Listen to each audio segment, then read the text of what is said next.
Okay. Hopefully this will work. I need to set up my screen better.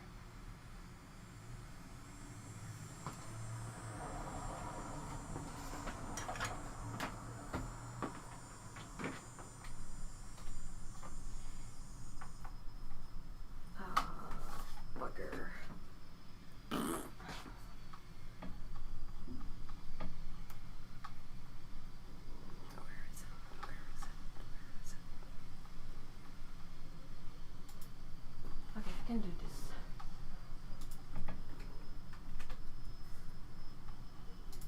This here and that there.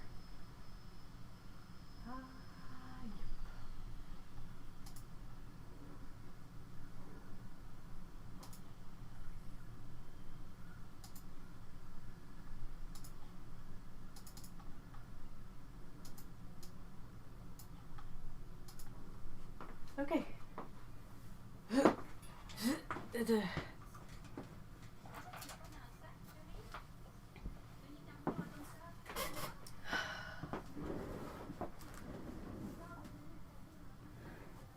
Hold on. All right. Hey, hi guys. Hi Cyan. Hi Lindsay. Hi Annette. Hi Mikey. Hi Fairy Dust. Hi Tsukabo. Hi Steven. Hi guys.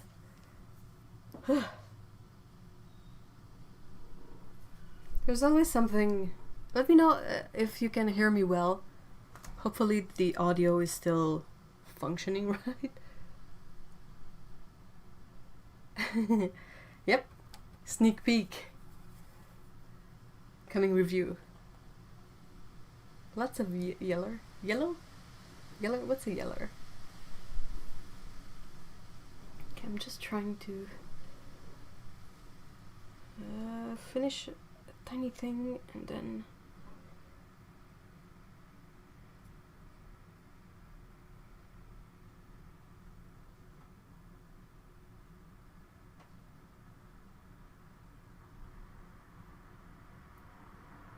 right.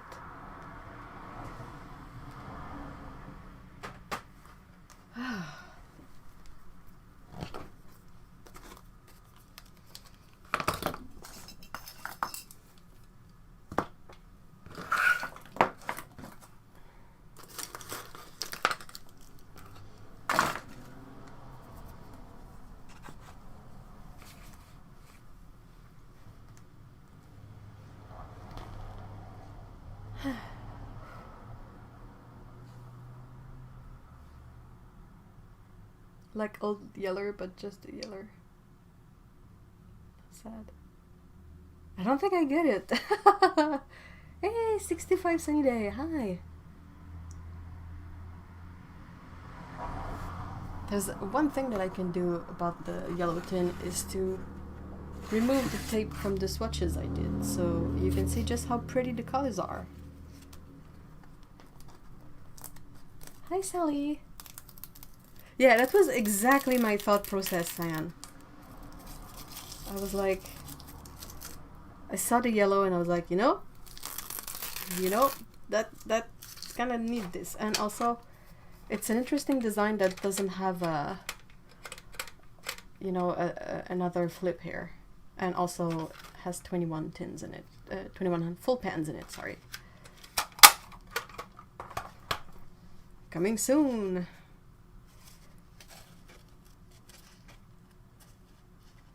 Happy Caturday! My birthday is in September. Yeah, and it's a funky chart because I got confused. Like I forgot what I had planned for it, even if I like did it all in one go. So I ended up having a lot more like squares for swatching than I needed, so there's a good lot of them that have no color in them. You know. Yellow and the proper middle row, I stand Nevskaya Polydra tins. Yes. Old Yeller is an old movie about a dog that ends on a sad tragic note. Aww. Peel. But I mean, I was pretty surprised. These are supposed to be the student range of Nevskaya Palitra, like the same company that has White Knights, and they don't really behave like student paints. Perhaps if one was to look at the pigment codes, you would be able to see that some colors are probably not light fast. Like I'm looking at these two.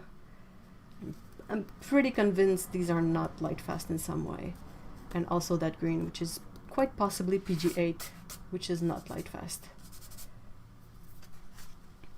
And it has a black and a white, which is, you know, not ideal, but considering it has 21 colors, it's much easier to concede that it will have a black and a white. Like if you have 12 colors and 2 of them are black and white, that's kind of a bummer. But if you have 21 colors and 2 of them are black and white, it's more like, I have all these other colors to play with, I'll be fine. They're really, really nice, gotta say. So, sneak peek. Ow.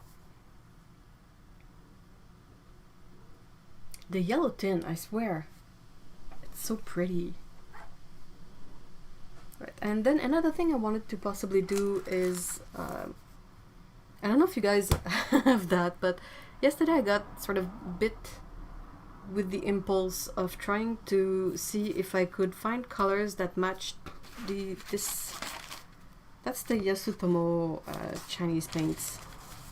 I haven't kept the paints themselves,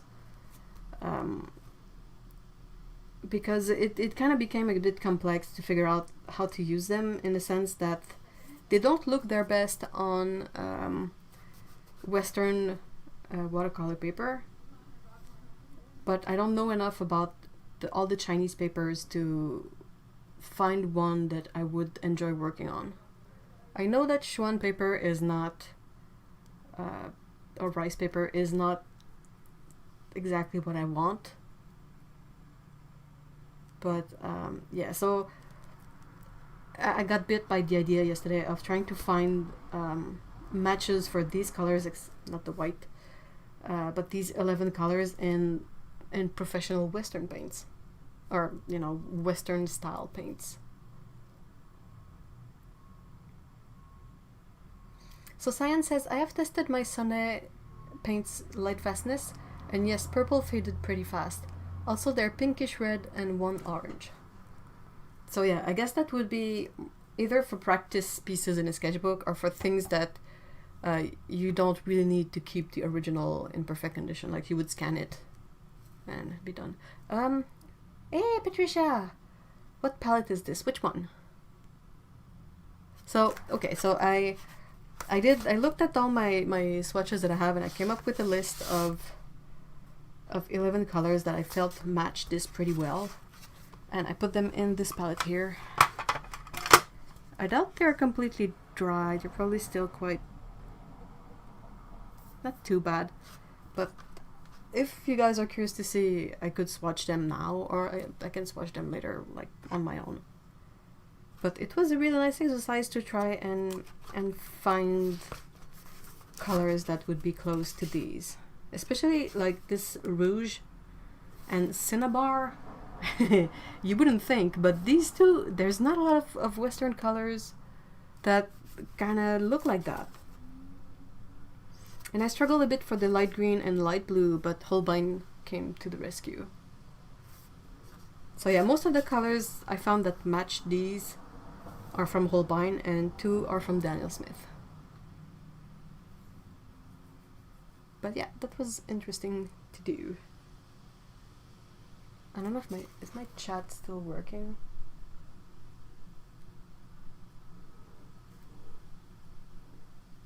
Hold on.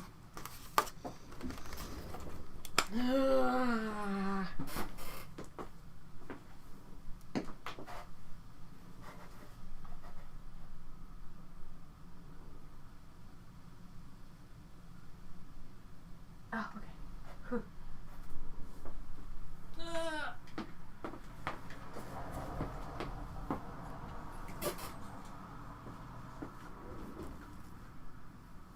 Sorry, I was asking about the one with the black and white. Okay, so this one. This is the Yasutomo Chinese paints. The ones they have in Dessa for like $10. I think Kremer might have cinnabar in several different... yeah, genuine cinnabar. Oh wait, the other one? This one here? Ah, stupid delay.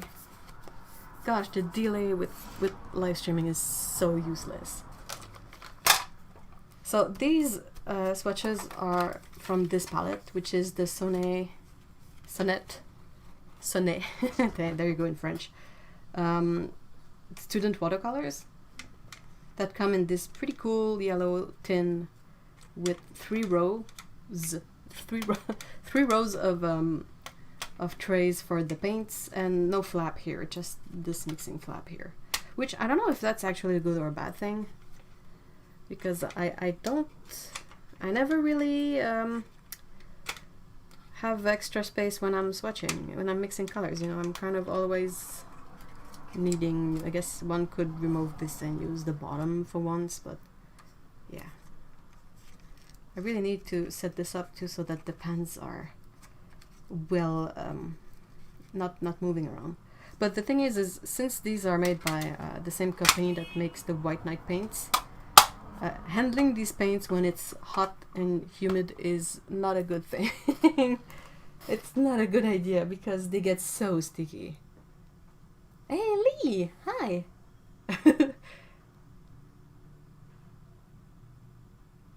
Arga just got new set of gouache. No, this is not time for new watercolor set. Also, memory had pretty silver tin.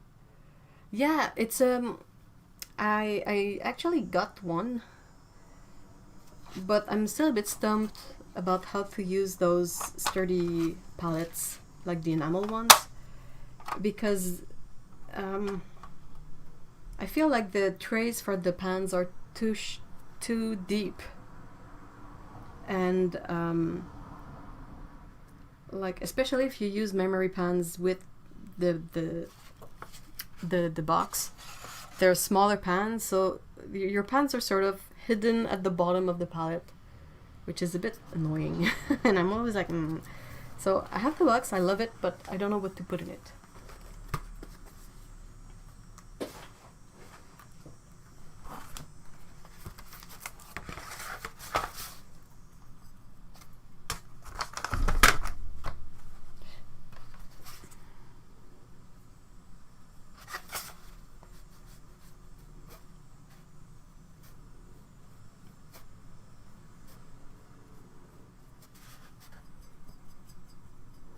I really like the design with no flap. I think what I would really enjoy would maybe be a really thin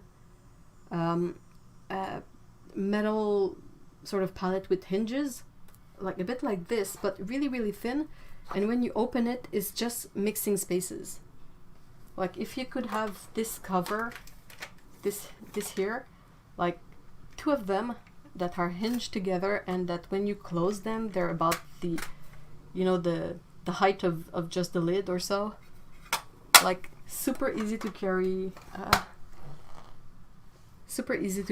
mixing spaces, like extra ones. That's something that I would definitely be interested in getting.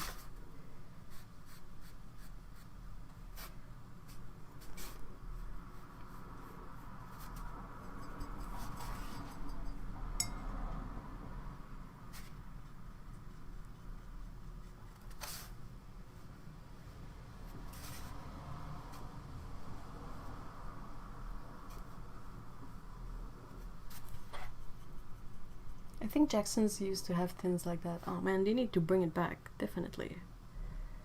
Okay, give me just mixing spaces. No, No room for paints, just space. Super easy to carry.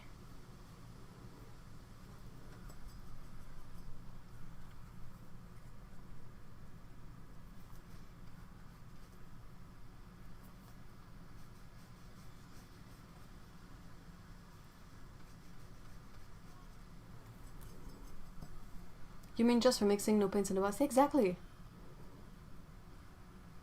Superior has a few mixing palette things, but they're plastic.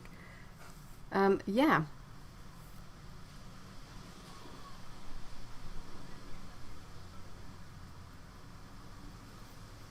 I mean, I have a lot of palettes, don't get me wrong. I have a fair selection of various palettes. Plastic, metal, ceramic, name it.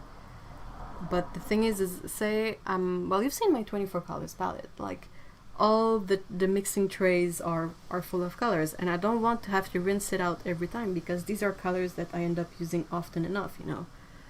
So it's kind of stupid to rinse them off, and then further along you kind of need that same color mix again, but you rinsed it off. That's not super practical. But then again, I'm also always running out of spaces for new mixes. Like, if I know I'm quite often mixing ultramarine blue and like burnt umber, well, I have a sort of a dedicated space for that. But let's just say I'm painting something that has a lot of green in it and none of that gray. I could technically erase, like clean up the space where I have the ultramarine blue and burnt umber mix, but I know I'm gonna need it again at some point, so it doesn't feel very efficient to just rinse it off. I would want one like that for my gouache. I use either my big Blue Beast palette or tiny ceramic flower palettes for my gouache. I do have paper palettes, but I want one that's not so bulky. Paper palettes? Oh really? They have a fun style one. Similar in concept to the fan shape travel palettes, but bigger. Oh yeah, I think I've seen one by Magello. It would be the wire-bound book with plastic palette. That's the Magello one, I think.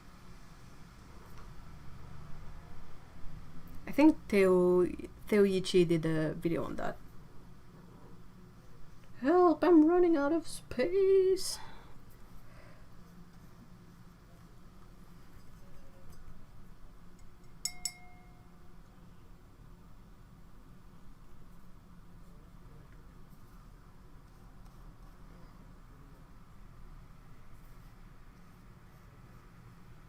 Okay.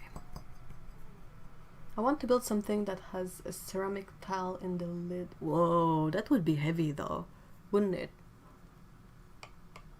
Paper palettes. Oh, okay, yeah, I know what you mean. They're the disposable palettes.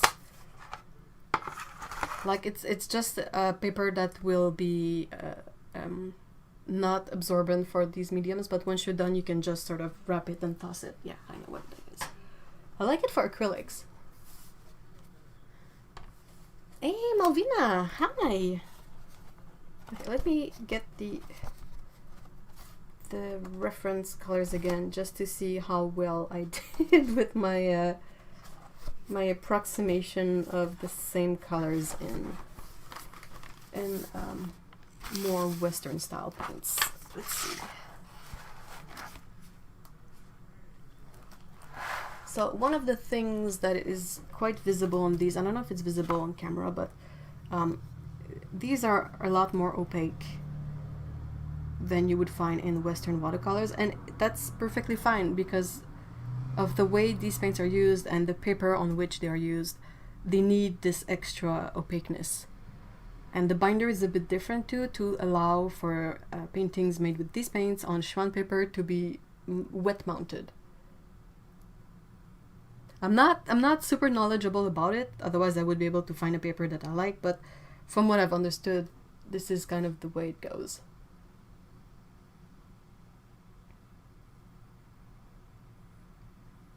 So yeah, so I was kind of looking for similar colors in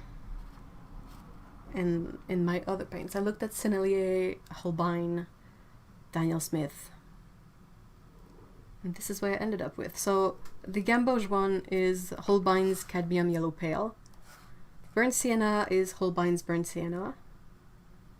I love Holbein's Burnt Sienna. It's PBR7. They know what's up. The rouge color that was difficult to find a good match for, the closest I've been able to find was Daniel Smith's Bordeaux, which I didn't have, so I'm incredibly thankful to Otto for sending me a pan of it a long time ago. I was able to take from my my Daniel Smith range palettes and put into this one. Carmine Red is Holbein's Rose Madder. Not an exact match, of course. This one is a tiny bit pinker, but it was kind of the closest I could figure out that would still work for me. Then for the Cinnabar, I use Quinacridone Burnt Scarlet from Daniel Smith. For the Scarlet, I used Holbein's Scarlet Lake. For the Vermilion, it's Holbein's Vermilion Hue. Vermilion Hue. I can do it. The light green, I was like, oh no, what am I gonna do? And turns out that Holbein's Cobalt Green, which is not genuine cobalt exactly, is a really good match with this one.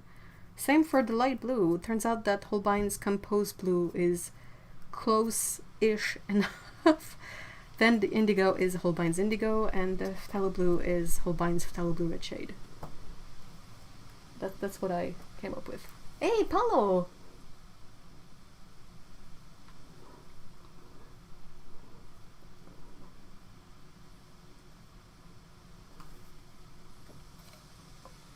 Okay, so that's it for my weird experiment. Otto! Hey, hi! I'm happy to see you!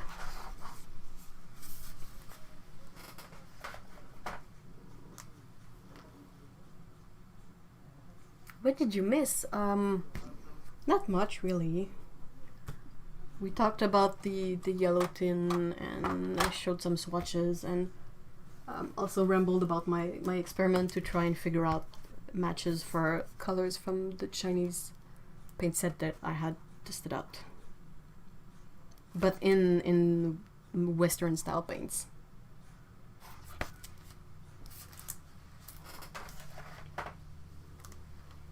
Oh, I wanted to mention too, I've started posting, I've posted one today, I will post the other one tomorrow, but I've made images of the prompts for Catober.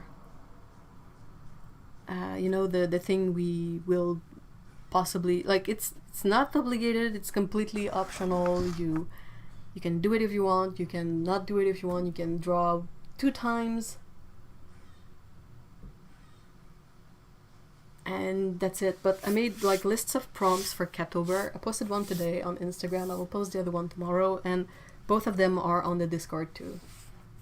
Oh man, so sweet. If you just chortled because okay.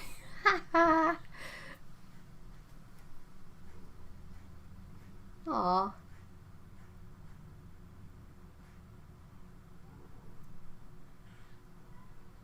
I'm always happy when Otto can come to the streams, because it's not quite easy, like with Otto, but also with the other people who are not in in North America, possibly. Like it's what, it's like early evening for you guys, so it's not exactly the same kind of vibe than me. I'm like, meh, it's the early afternoon, blah blah blah, but for you guys it might be dinner time or something else. So if anyone knows of a good masking tape, I'm open to it. What for? What do you want to use the masking tape for?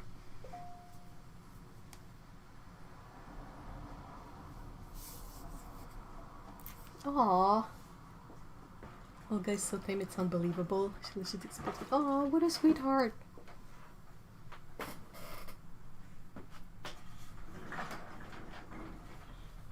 Grabbing my sketchbook.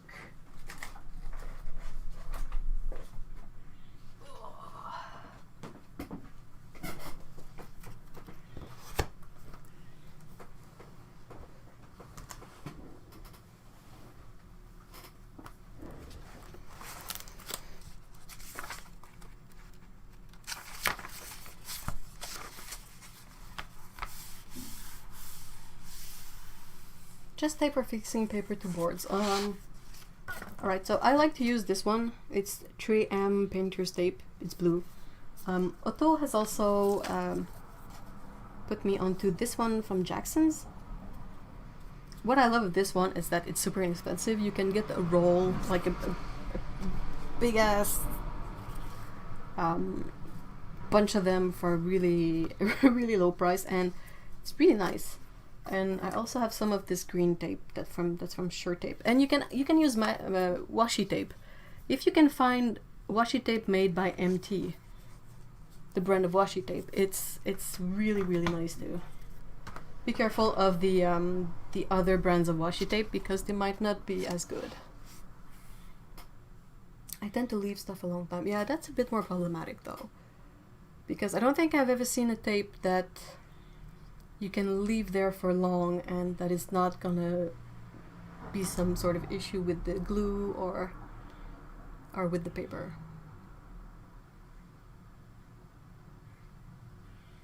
Micropore. Yeah, definitely. This one is super duper cheap. I have so many tapes because I need all sorts of width when I make my my swatch sheet. Because sometimes I want to be able to just put a line of tape instead of measuring everything. And this one, for that purpose, is really, really nice. Also very, very affordable.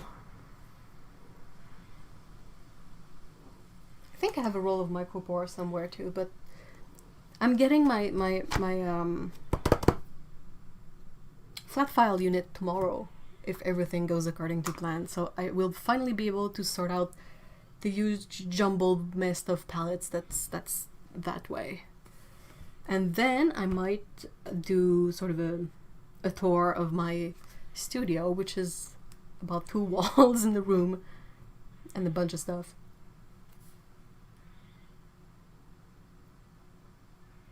Oh my gosh, Paulo, 2 years. No. Question from Sally. What do you think of the watercolor brushes on Clip Studio Paint? But I think they're the effect is quite lovely, but I feel like it's kind of still quite obvious that it's not real watercolor. And if I'm sort of painting digitally, I'm not gonna try something that emulates watercolor. If I want a watercolor, I'm just gonna paint with watercolors. So I tend to prefer the other brushes in Clip Studio, like the more chalky ones or the gouache ones, because they have a lot of nice texture and you can overlap and paint with them. Also, they have such smooth brushes compared to Photoshop. I can't. Hey Kevin, hi.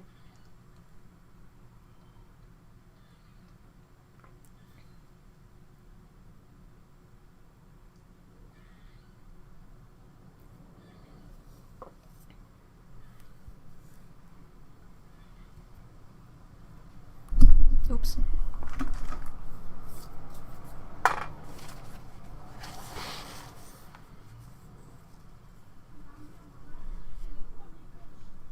So we had a silly idea of something to draw, but it might be for a future live stream because I didn't have time to research it. But we were just talking nonsense as we usually do, me and Mr. E. And at some point he looked at Peko and he was like, "Oh, she's a pharaoh. She's Peko Raton the pharaoh," because Peko Raton is something we call her in French. It's basically Peko raccoon, because raton is raccoon in French. And you know, like Akhenaton and all that. So Peko Raton the pharaoh. And then I was like, I need one for Scout too. And I went like, oh, I know, Scutititi, like Nefertiti. And I was like, oh, that's so stupid, I need to draw that. But I didn't have time to research like actual pharaoh stuff.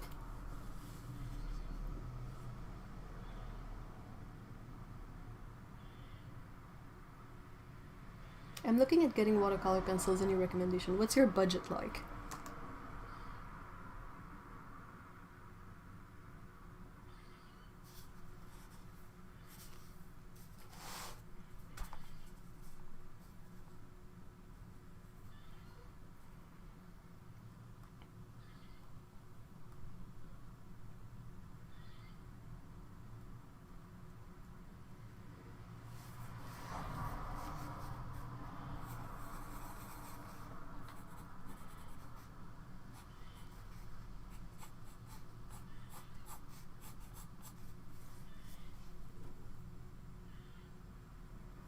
Yeah, $20-$30 or lower. Well, you have two options here. Either you get a few really good pencils, or you get a lot of lesser but still good quality pencils. Oh, thank you for putting up the link, Otto. I will be posting the second image tomorrow. Felt like posting them both in the same post was not ideal, so one today, one tomorrow. They're both on Discord, so...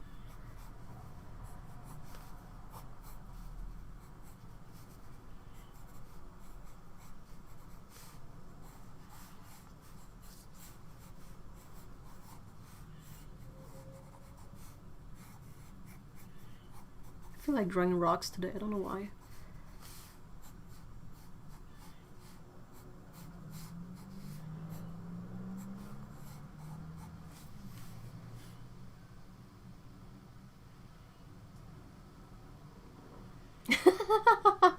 Oh no! I got triggered by prom number 9 bean. The rabbits have no 2 beans. Yeah, but it's Cattober! Cats have beans, you're fine!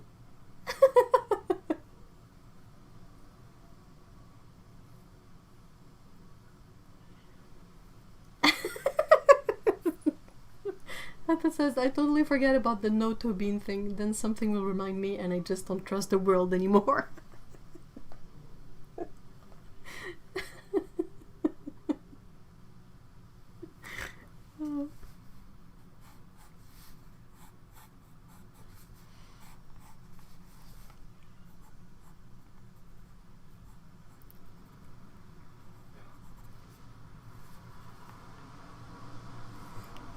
What kind of bugs are you guys okay with?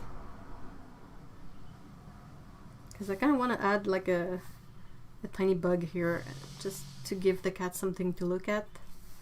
But I don't want to make it something that will gross people out too much. I've gotten really good with spiders.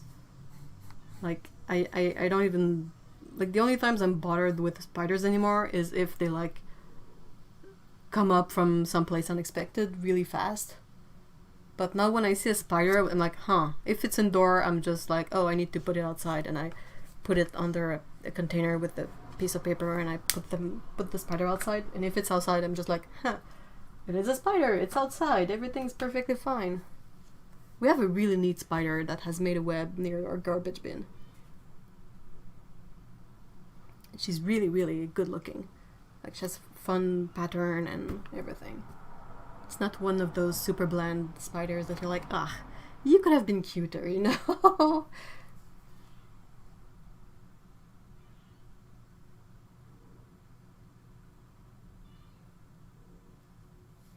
Okay, so now I am triggered because I'm thinking about that rabbit's foot I had on my yeep. Went to the pet store for something yesterday and it came out we lost our pup. Aww. Oh, he rolled this bunny for a while. Oh, what a sweet person. Ladybugs? Ladybugs are cute. Are people okay with ladybugs?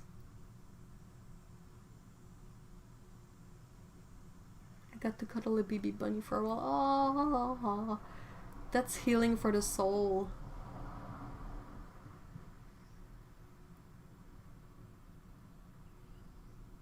I'm okay with all bugs as long as there aren't... Yeah, that... you'll be safe with me. I'm not a realistic person in drawing. Not my cup of tea. When spider gets on you, though... Yeah, that's always a surprise, but... you know, it's... I've gotten better at it. Like, it would surprise me, but I wouldn't panic as I did once. And recently, I've been grabbing the cicadas, because it's the time of the year where cicadas sort of fall from the tree because it's sadly the end of their life. But sometimes they fall off the tree, but they're still alive, you know.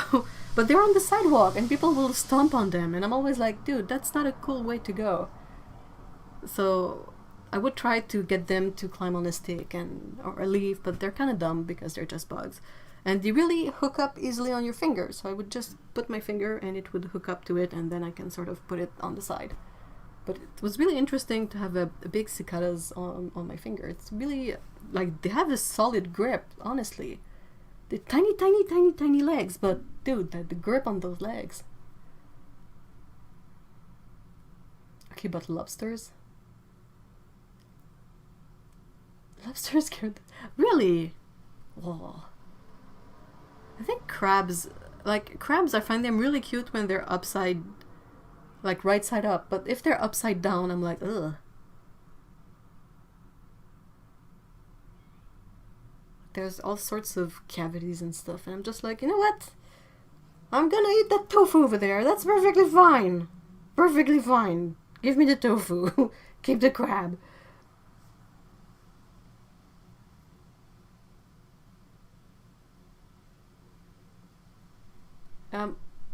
Ants usually have a rough life in here because the ants in a house is not good. Just not good. Spiders I don't mind because they will eat the other ones. Ladybug feet burn my skin. Really? Whoa. That's peculiar.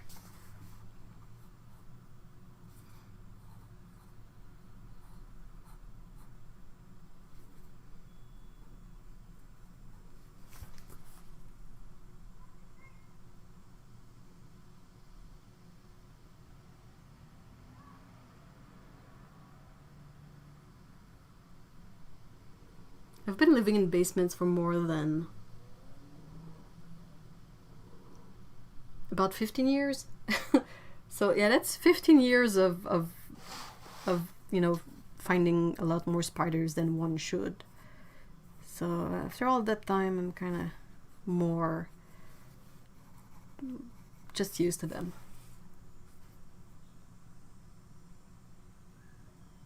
I prefer them, the tinier the better in a way, because you don't see all the weird anatomical details, like the mandibles and stuff. I'm like, weird.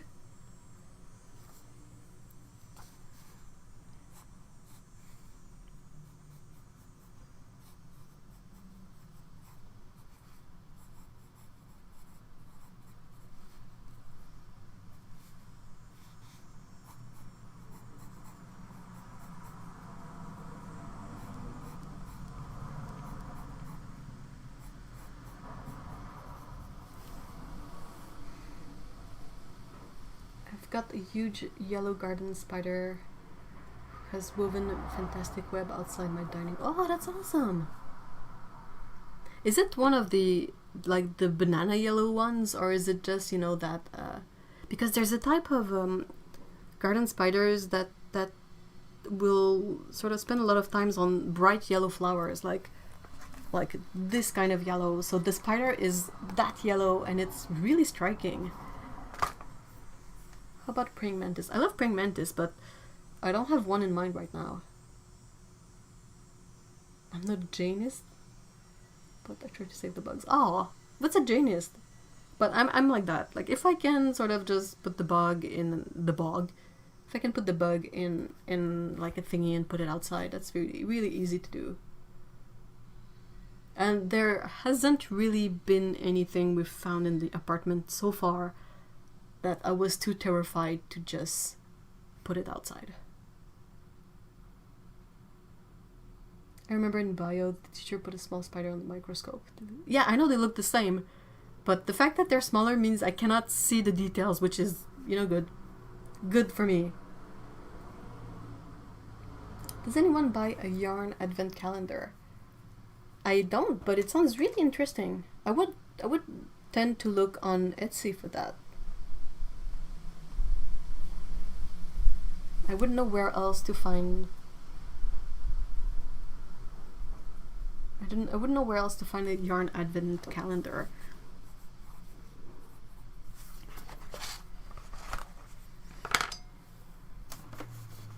Let's grab some rough paper today, because why not?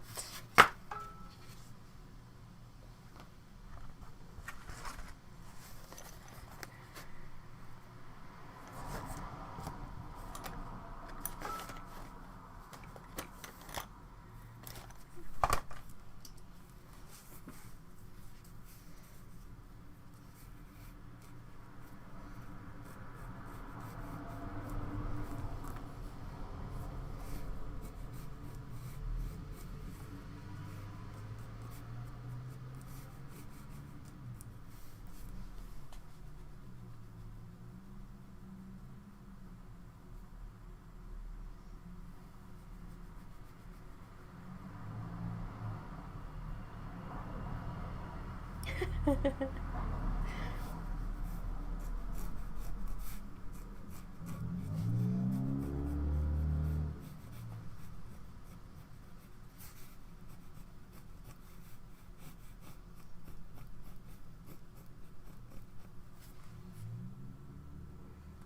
excited for Caturday to be my replacement for Inktober because of the man whose name we do not speak of. Yeah, we do not speak of his name, and we shouldn't speak of his October thing, but I haven't found a good way to refer to it without mentioning it. I feel a bit bad for all the events and all the companies that were sort of doing something for the occasion this year. One that comes to mind is the Vivica sheets. You know, the watercolor sheets that are a bit like the Peerless watercolors. It's basically like an absorbent surface that is full of dye, and you can re-wet it, and you sort of have this dry paint set that you can carry around that's really, really slim. But they have a crowdfunding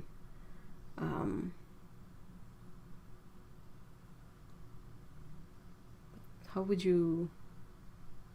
a campaign, yes, they have a crowdfunding campaign at the moment that was supposed to be connected to the the October thing that should not be named. It's Vivica. Vivica, I think. And yeah, they had like bundles that were like sketchbooks and then the watercolors with the branding of the Tober thing. Speak his name and you'll be plagiarized. Yeah. And I'm like, same, there was some partnerships with events like Lightbox Expo, and who else has dropped him? Someone else has dropped him. And everything that he's part of.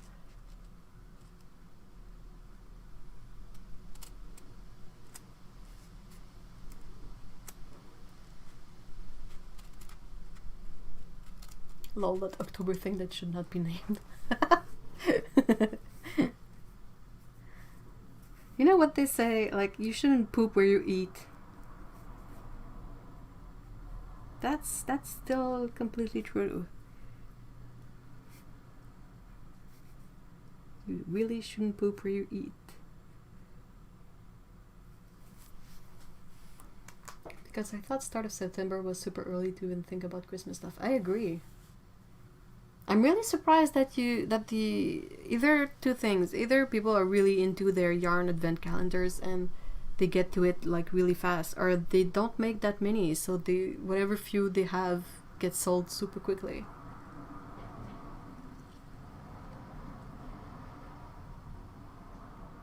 Honestly, I kind of feel like we should all just reclaim the October thing that should not be named. Not the specific branding and logo, screw that, but the event itself. But that's kind of what most people are doing. You know, with Cattober, Arttober, anything Tober. They're basically saying like there doesn't have to be one single thing that happens in October. We can still make whatever we want. Like, we can make it up. We don't have to follow what one dude 10 years ago decided he wanted to do.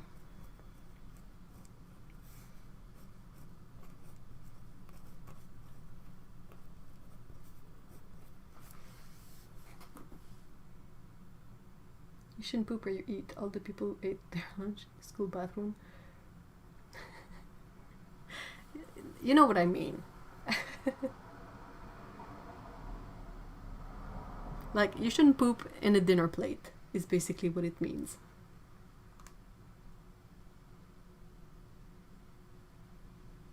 It was never my thing, and it always seemed like a marketing ploy. Yeah, a bit. I had a hard time with it because I always felt like the list of prompts was really not inspiring to me. So when it would come out, I would be like, no thanks. And then I would kind of struggle to find a list that I thought was interesting online. So that was the other problem I had with it.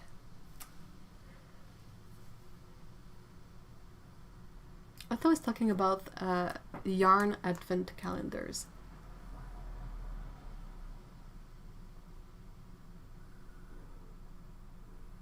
Where did you find ones that were sold out? Otto?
If you Google yarn advent calendar 2020, about 90% of them are already sold out. Oh, eep.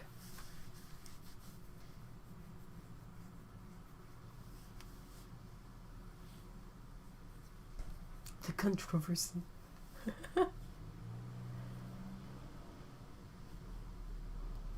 Oh my gosh, why do I go through heartburn tablets so fast? I get heartburn so often. Well, there might be something in your food that you're really sensitive to.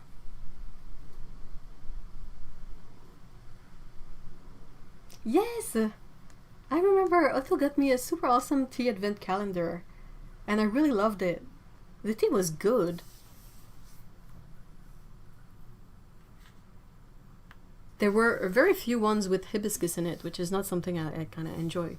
Like, they made a good job of selecting teas that were interesting, but simple enough that there was a higher chance they would please everybody. I loved it.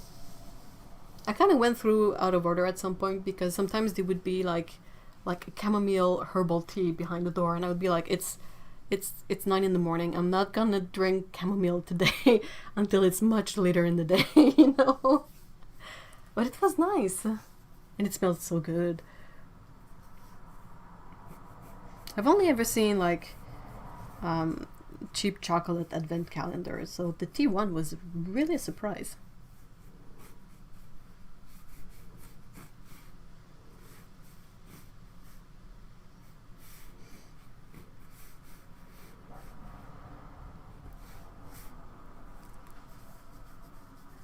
I tried to find with minimum hibiscus. Yes! You did good! You found a good one! Oh, what did I see recently that was like was a definite, like, it's one of those things when, you know, when you regularly buy a certain type of product, like in this case tea. I regularly buy tea, who's surprised no one.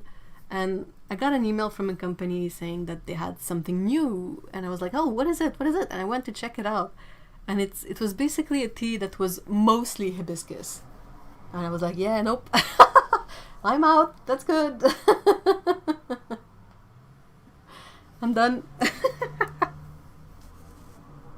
Literally not my cup of tea.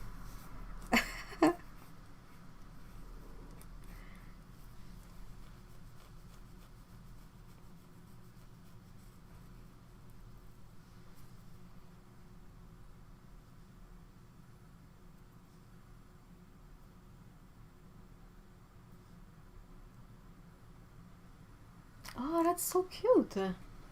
Lee says, I didn't grow up with advent calendars, but I got a wood advent calendar box thing and fill it with goodies for my husband. That's adorable. I love that. I love the fact that it's a wooden box that you can reuse, too. Ev is like a Time Lord when it becomes too hibiscus. Nah. I cannot say that I'm getting this reference because I don't know. Like, I think Time Lords are a Doctor Who thingy, I'm currently super into hand-dyed yarns. Oh. Ooh. Do you find it a bit sad that a lot of hand-dyed yarns are like really small gauge? Like it's either sock yarn or like lace yarn, and you're like, it takes forever to finish anything with that. I want the big chunky yarn.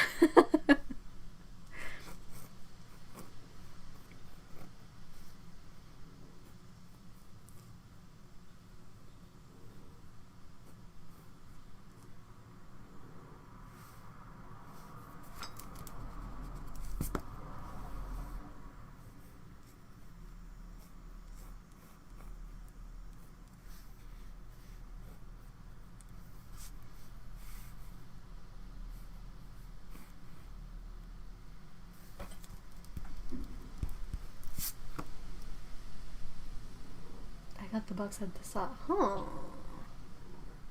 I'll have to take a look at that. Yeah, it's a struggle to get DK yarn hand dyed. There are much less options for DK and upwards, definitely, and it's so annoying. Like, okay, fine, the sock yarn, good. There's like a bajillion of it. Can we get something else? Like, I get it that if it's a bigger size yarn and it uses up more of the hand dyed product, it might be more expensive. Fine, just get me chunky yarn. Ah. My mom does a thing at work where instead of getting something from an advent calendar, everyone puts things into an advent calendar, like blankets, clothes, or treats. Oh, that's so great! And then she donates it all to charity. Oh, that's genuine Christmas spirit. Well, whatever, genuine holiday spirit, maybe.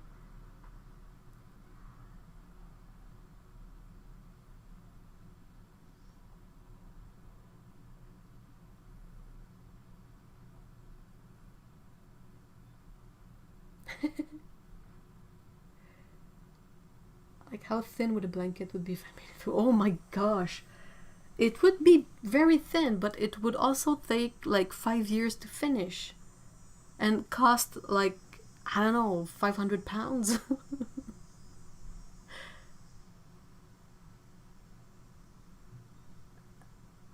The only way I can picture making something with sock yarn is if you get more than one skein and combine them, like you you crochet with 3 threads at once.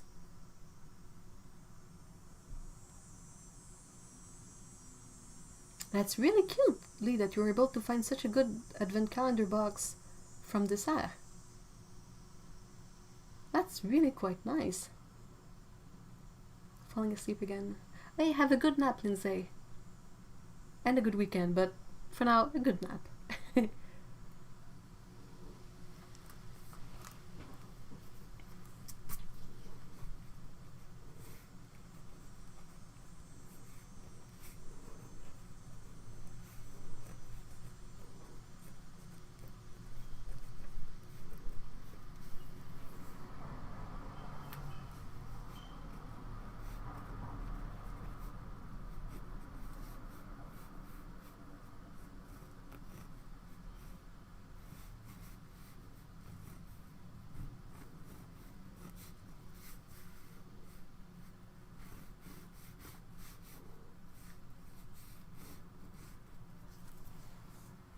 Yeah, that would make sense because I think sock yarn is 4 ply and DK is 8 ply, so you can totally do that.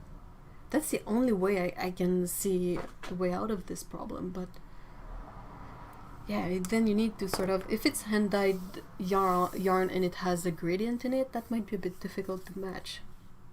Also, they cost a lot, so you gotta be quite sure what you want. I'm really excited to eventually get back to crochet whenever the weather is a bit more permissive of that. Like, today we're super nice. I had to put on slippers today because I was like, ooh, my feet are cold. Yes, finally. Yes.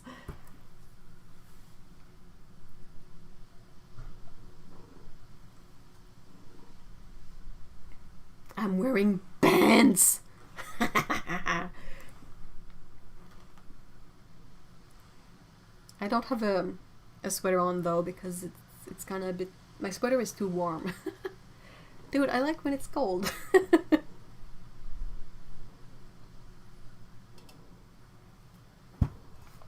Give me that cold.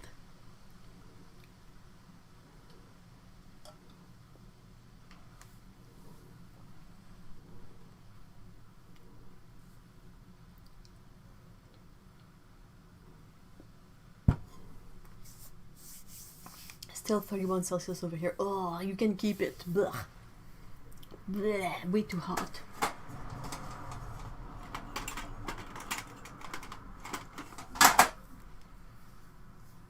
I did a great big cleanup of my desk too. I got the you know, the really common cart from IKEA, the Raskog one, and I use it. I put most of the things that was on my desk is now in the cart, which is really, really lovely for space on this desk. I'm wearing flip-flops and shorts. I hope you like them. I mean, if you like them, if you like wearing that, then that's perfect. I hate flip-flops and I hate wearing shorts, so not for me. I love whatever weather we have today.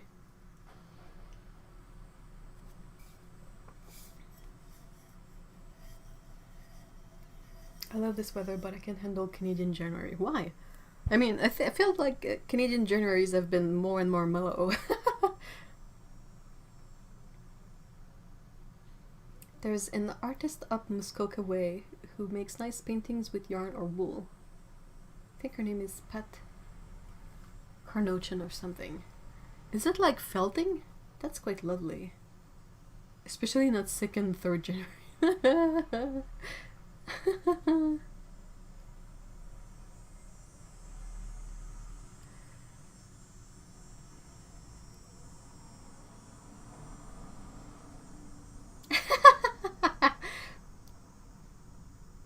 So Farida says my baby brother just called to laugh at, commiserate with me. He was supposed to move in with me tomorrow, so of course I got sick today.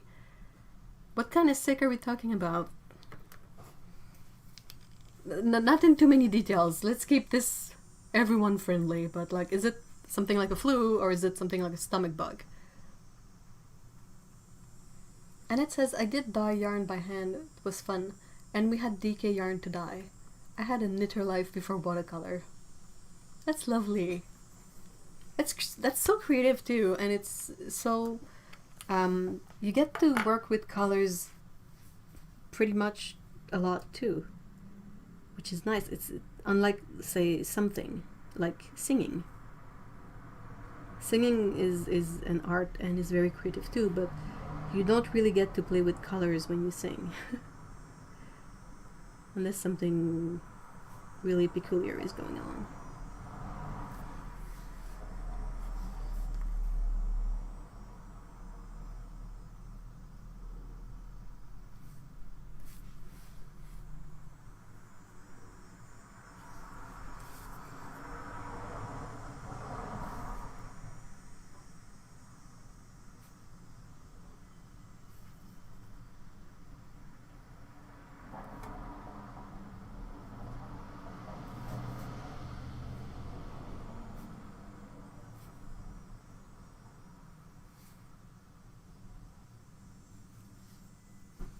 Oh, I completely forgot to draw the second arm.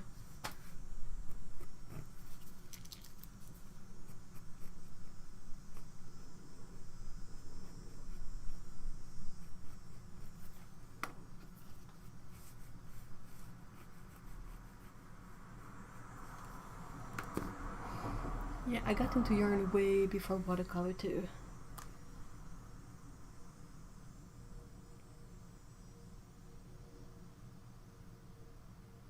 Worn. Right. Fine, I'm just gonna ink this.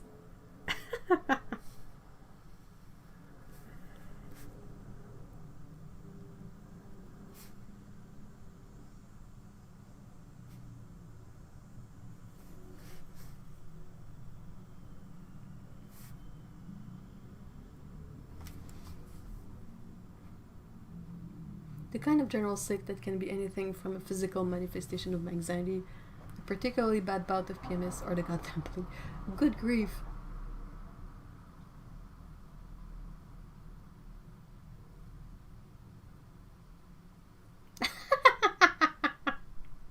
Aw, no, Lee. That's sad.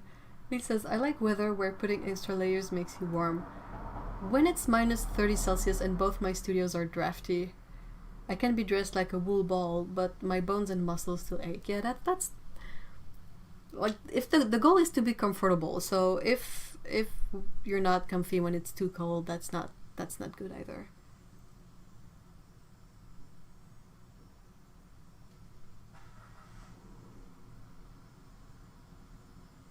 Oh wow, fairy dust. That sounds pretty difficult.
Practice both ends of the temp spectrum. I go for long walks in summer with no water.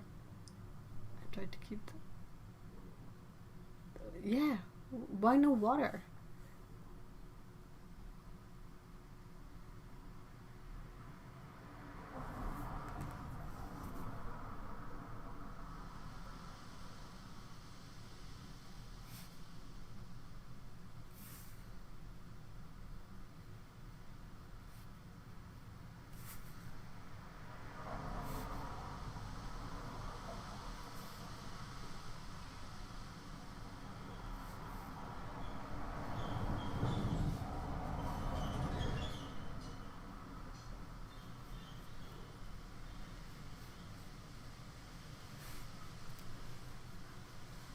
Practice plus no water and no be on side of the road. Everything is still kind of closed.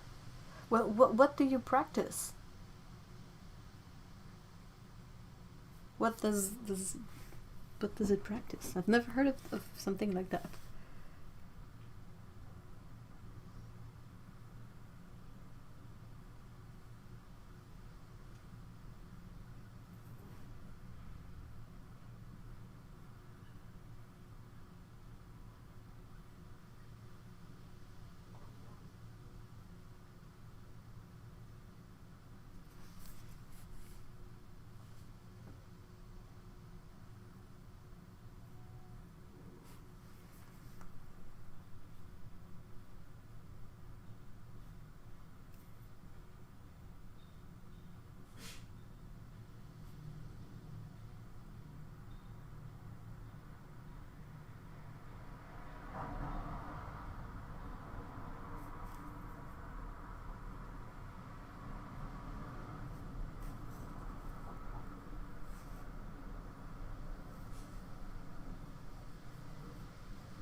Everyone heading out for a hike. Ah, Sally, that's so cool. Make a few steps for me. I miss going on hikes. Oh, hikes are fun. Have a great weekend, Sally. Thank you so much for being here. I practice long walks. That food and water restriction plus the heat helps that. Oh, okay.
I'm so glad to read that you're over cellulose and cotton paper. Paulo. Cellulose paper and cotton paints. Ugh, I can speak. I'm like, yes, yes, yes! Come have fun with us in the,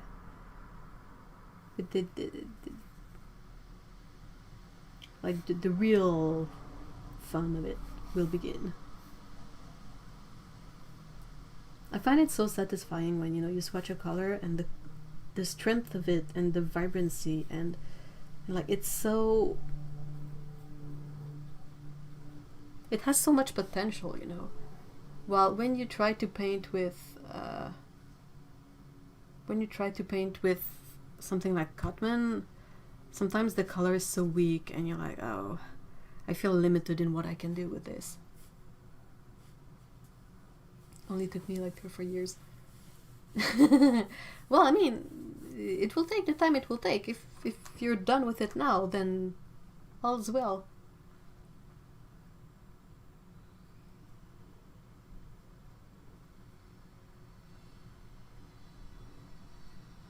I will send you high vibes. Yes! Yes! Thank you!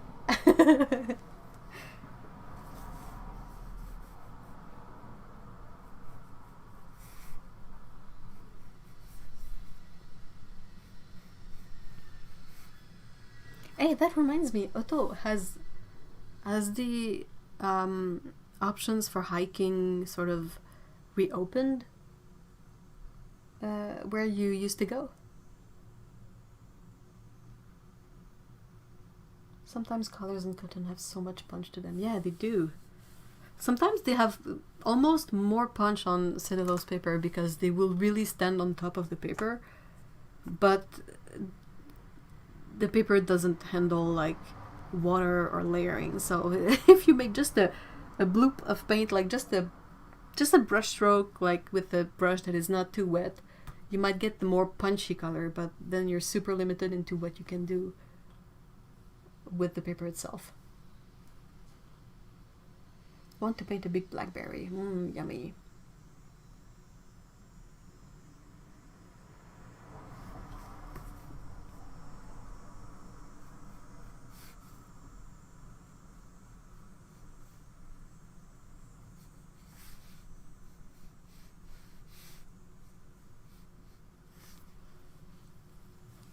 Lee says, I'm not in favor of punishing beginners with the extra challenge of challenging materials. I would agree with that.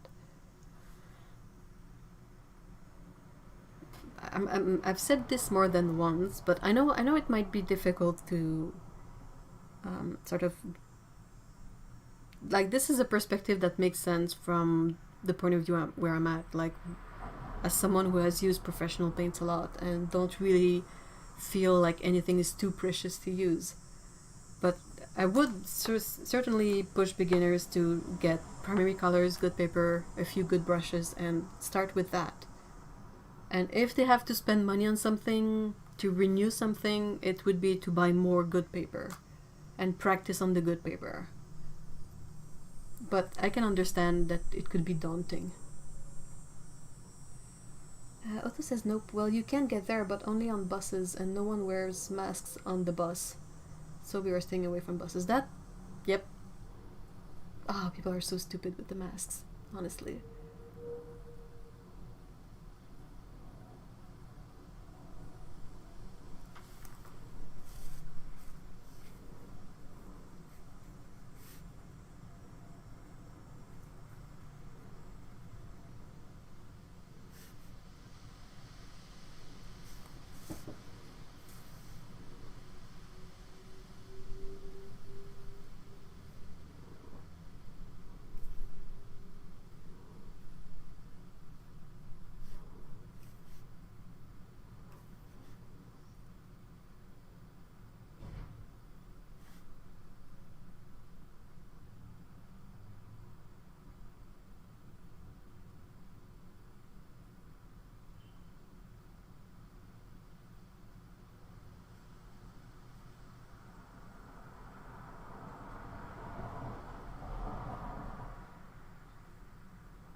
but now I'm over it. Yes!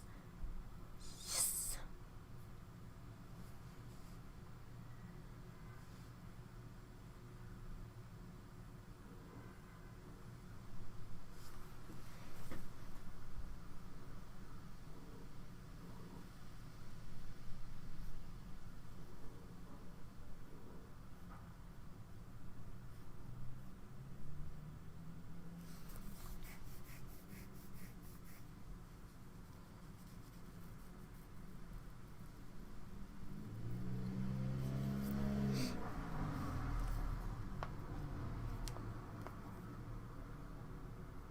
I still feel a bit nervous when taking out fresh sheets of arches, even if I have stuck it up pretty well. I can understand. Imperial sheets are super impressive. That's a really big sheet of paper.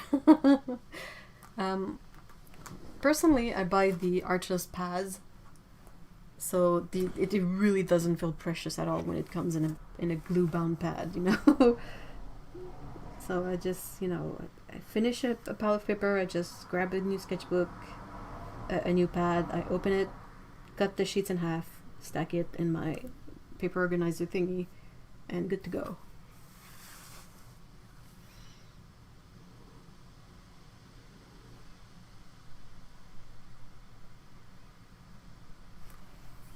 Alex! Sorry I'm late, I had an oops snap not to... Yeah, well, if you had a noob snap, that's because you needed a nap. Unpopular opinion, Arches paper overrated.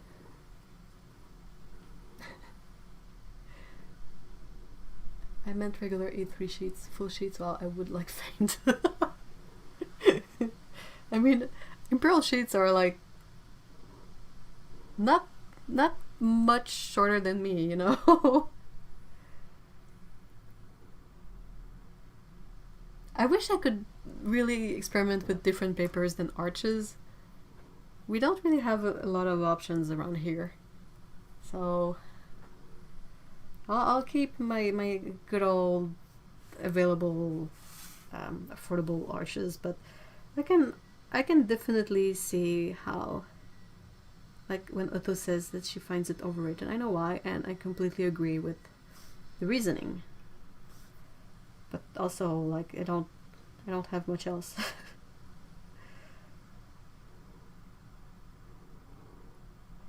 I mean, it works for what I do so far, so, you know.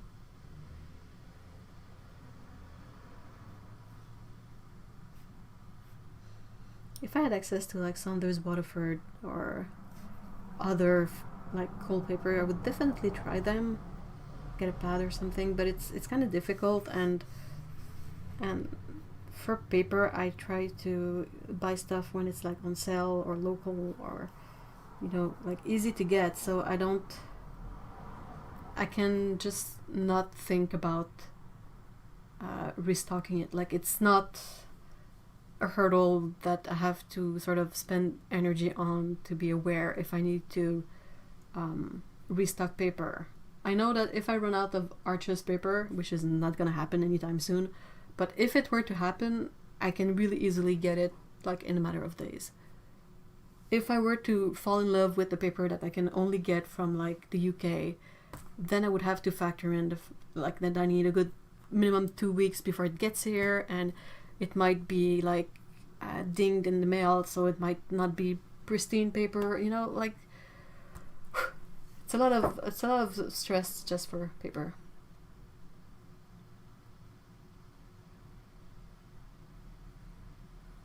Hey, Okuni, hi! Arches paper is overrated. I wish rolls of watercolor paper came with warnings about how sudding and they are so impractical. You need a really big studio to make the best of a roll of watercolor paper.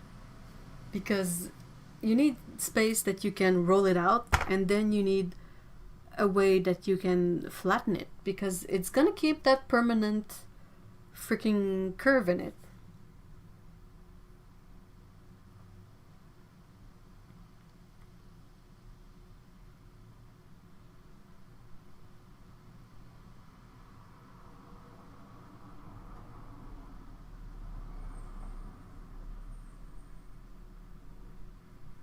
Any news concerning B watercolor paper? Not much.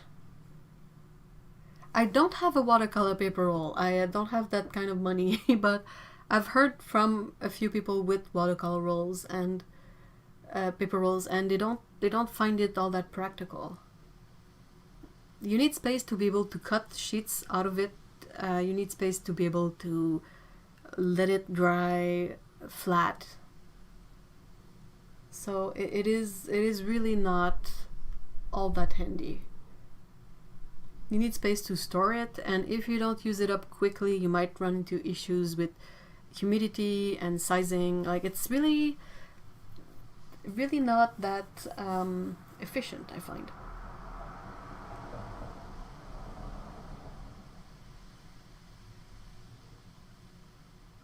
Have you tried SMLT? I haven't tried that one. I have. Hold on, let me check. Why is? Oh, well, I have this. I do not think it is cotton paper though. But that brand has only just started being available here, so I grabbed this watercolor pad because it was affordable and really nothing like worrying, and I felt like, well, it's gonna be good for swatches if anything. It's not too big, not too pricey, but I didn't know they made the haiku cards. I will keep an eye out for those though. Sanders Waterford.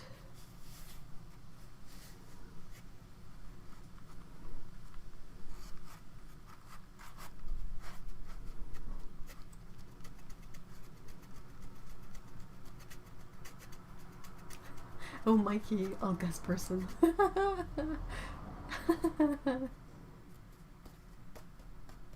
Oh, thank you so much, Cyan. Wow, I had like 5 packs of those in my stash. Well, you know they're good if you have 5 stash of them. I'm like that with the Arches paper.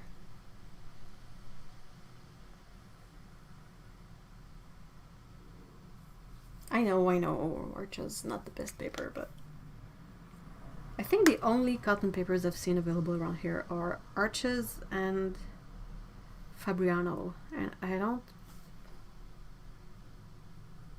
really like. It's also very limited in what you can get. Like, I can buy full sheets, but I got no room to store full sheets or cut them up, so I kind of prefer getting pads of paper. Not blocks, because I end up removing the sheets anyway, so what's the point of a block, except to be more expensive in this case. So I tried to find glued pads, but there are not that many options for glued pads that are with cotton paper around here. I did try Fabriano hot press at some point. It wasn't really all that for me. I have a few like oddities in my stash of paper. Like, I have a Canson heritage pad. What else? I have a Winsor Newton pad. I have a few Hannah Mueller pads that are amazing, and I'm so sad that I think they're blogs though, so I have to cut off the pages before I can use them. But they were sent to me to try out, and I've been sort of saving them a bit. Like if I had to use one, I wouldn't fret about it, but I felt like I haven't really had any opportunity that warranted the use of those papers, but they're super nice.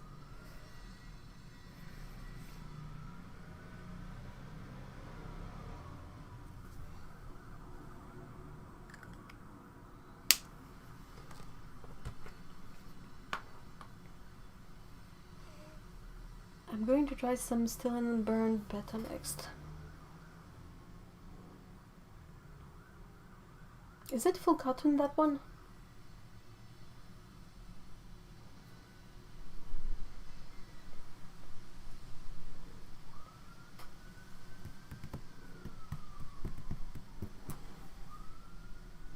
I'm also testing out these. I mentioned these, the Michael Soloviev books watercolor sketchbook. It's professional watercolor sketchbook, 100% cotton cold press 300 GSM paper. It doesn't say like who makes this paper, but the paper doesn't seem to have a back. The colors look like I don't see any specific texture on one side of the sheets and not on the other.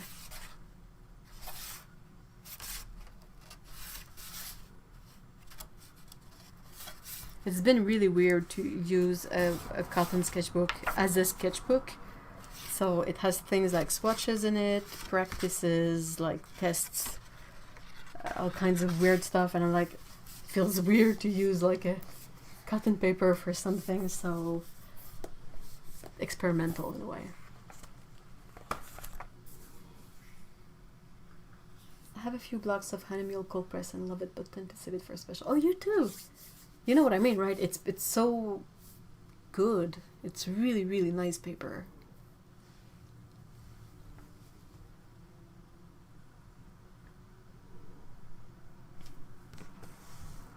And yeah, the thickest watercolor paper. Which brand do you get yours from, Lee? Do you get the Arches one or do you get another brand? Because I know the Arches one, the 300-pound paper is like $20 a sheet. Yeah, sure, why not? Fine, $20 a sheet, good.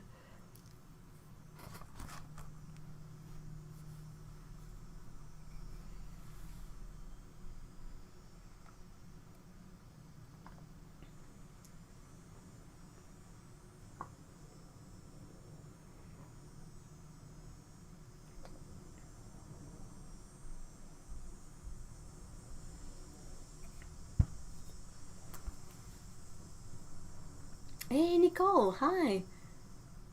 Anyone knows the difference between Canson Heritage and Montval? Heritage is cotton paper, Montval is cellulose paper.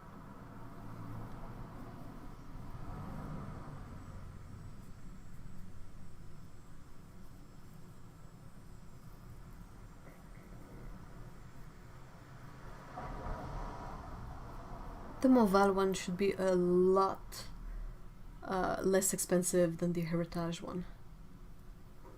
So Lee says, I've been getting the Arches mostly, but I want to try Fabriano as soon as this restocks. Oh, they're out of stock of the thick Fabriano paper. Huh.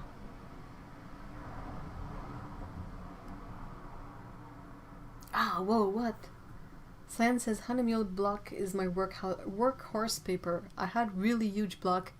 It is something like 425 GSM. It had like 45, I can't speak. It had like 45 papers and it was on sale at one point. So that must have been like, what, this thick? Like it's a cube. Oh.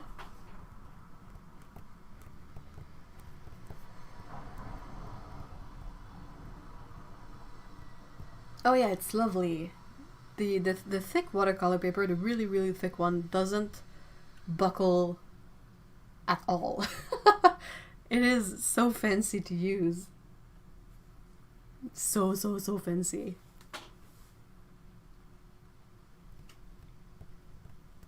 I'm waiting for this to dry, in case you're wondering. And I'm also sort of trying to figure out which paints I want to use to paint this. That's a thick boy.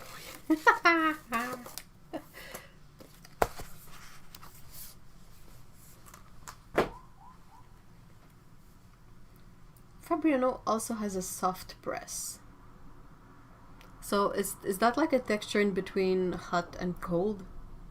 Yeah, I think I saw that. You could kill zombies with 640 GSM paper. Well, Simon Pegg in Shaun of the Dead kills zombies with vinyls. And I'm not really sure that vinyls are thicker than that paper.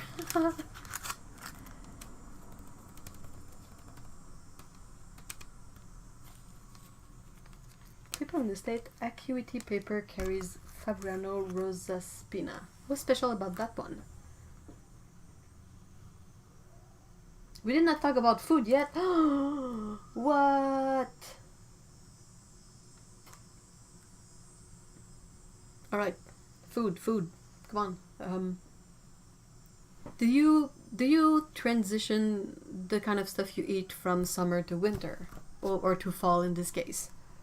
Like, do you end up eating different things? And if so, what do you end up eating?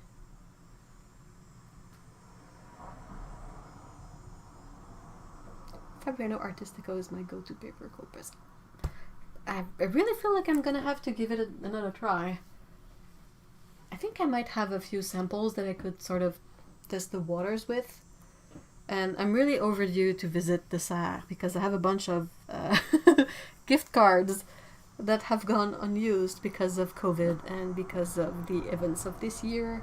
I would usually save up my gift cards for when I would go to visit my mom in Quebec, but yep. So I have a bunch of gift cards that I need. Of course I need to spend them. What are you saying? But so I'm kind of building a list of things that I can find at the Serre that I will purchase with gift cards whenever I'm capable of going physically to the Serre, because their website, they don't take gift cards. So yeah. Alright. The answers are coming in. Chili. Chili, yes. I had my pumpkin soup already. Right now I'm pretty into dipping stick pretzels into Nutella.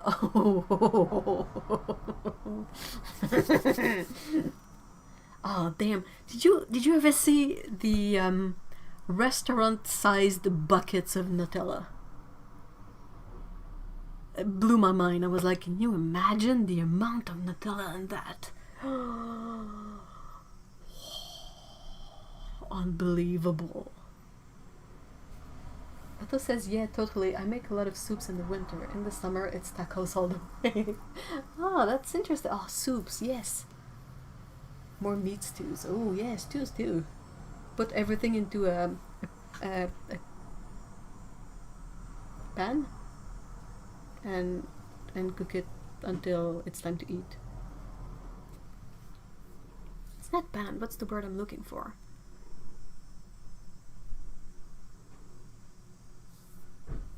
I kind of want to put my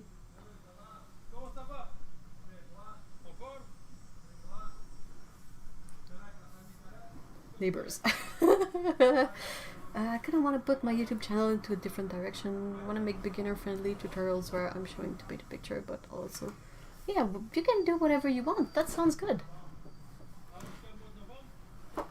Nutella is a anytime, any place kind of snack. Oh yeah. Anytime, any place, anything. You want to eat it by the spoonful, you do. You want to put it on bread, you do. You want to put pretzel sticks in it, you do. You want to dip strawberries in it, you do. You want to have it with bananas, feel free to do so. Yep, our area does pumpkin everything. So we got our pumpkin donuts. Oh, that sounds amazing. Only with veggies. I try to eat seasonal fruits and vegetables only when they're in season. Oh, that's awesome. Can someone explain to me what Vegemite tastes like? It tastes a bit like, you know, the concentrated beef bouillon that you could get in syrup form, kinda, but less sweet and less good. Marmite is a tiny bit better if we come to spreads, salty spreads made with yeast.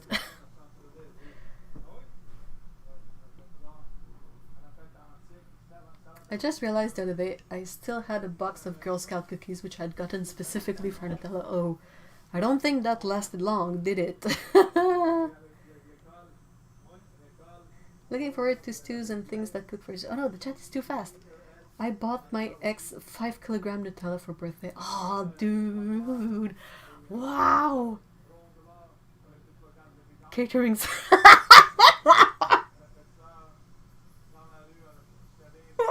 Can you imagine ordering that and they deliver it like to your residence, like to your home? Like, it's not a catering business, it's just my home. And there is the bucket of Nutella. Chili. Ah.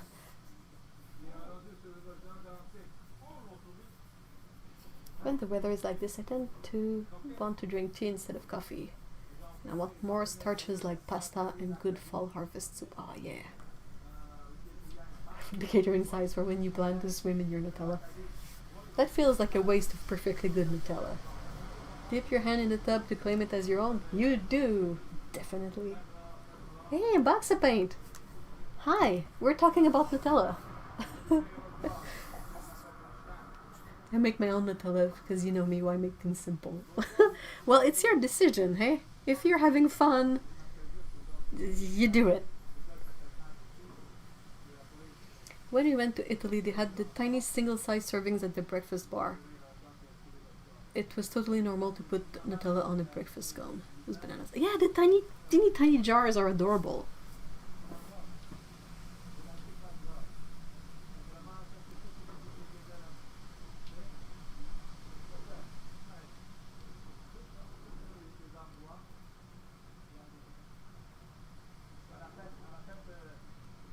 We get 2 kilogram sizes for peanut butter. Ah, yes. Hey, Lise! Hi! Oh man, what kind of peanut butter do you get, Lee? Do you get like something like Kraft? Or what's the other one, Jif?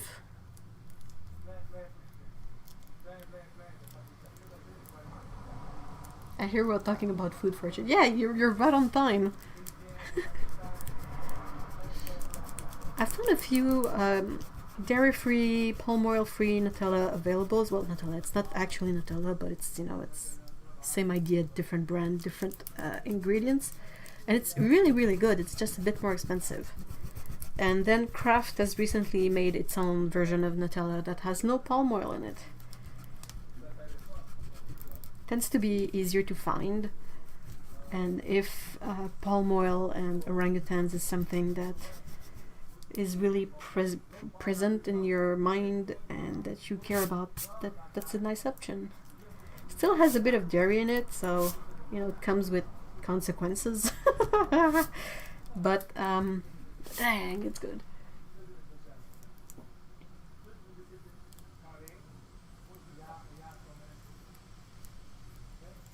Jennifer, where are you at?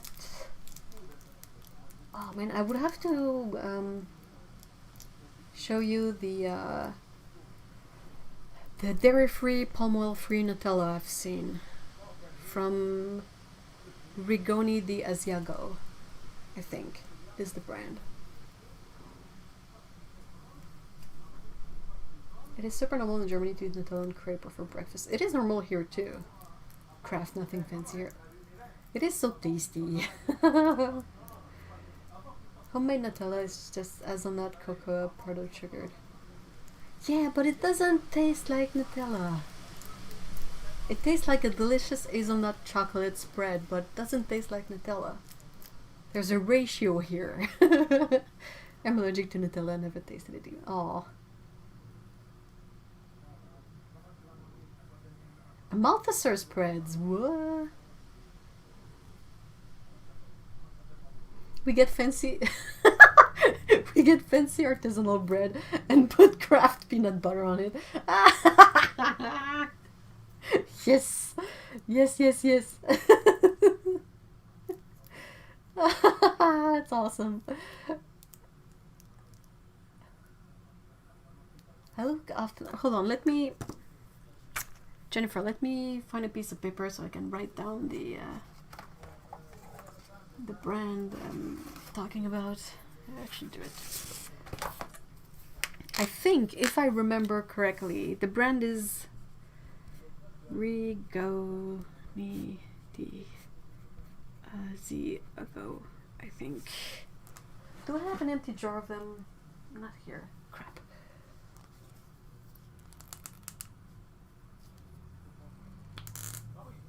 I get misty at the mention of old bread candies. Maltesers, Galaxy, Maynard wine gums, sherbet fountain. Steven, we can sort of get Maltesers and the wine gums around here. They might not be vegan though. I mean, the Malteser is definitely not vegan. It's chocolate spread with little tiny bubbles of malt. Dude, malt tastes so good.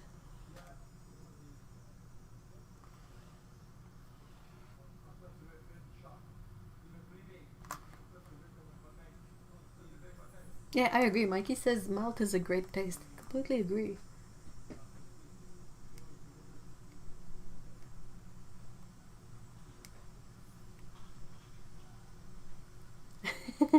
You're welcome, Jennifer. I hope you can find it because I was super impressed. I mean, it's really good and it's dairy. I saw dairy free on it and I was like, you know what? I'm getting 3 jars of this stuff and it's basically vegan.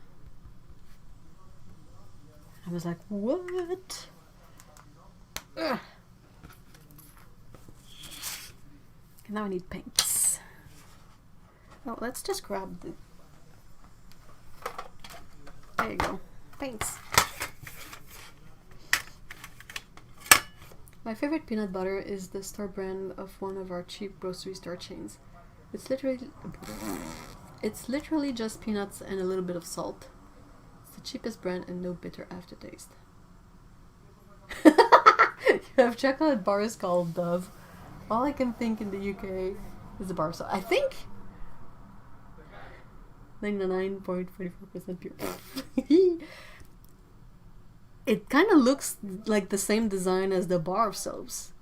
I've always been confused too by the fact that there's chocolate bars called Dove, because we do have the soap called Dove, and it's also like deodorant and you know, not chocolate.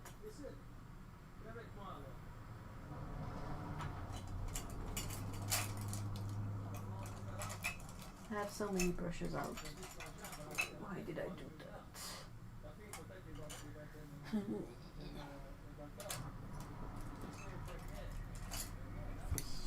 There you go.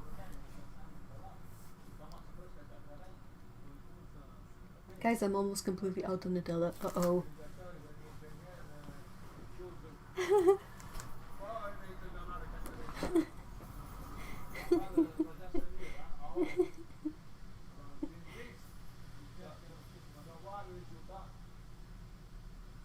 Oh, yay, Jennifer! Yeah, yeah, yeah. Yeah, yeah, yeah.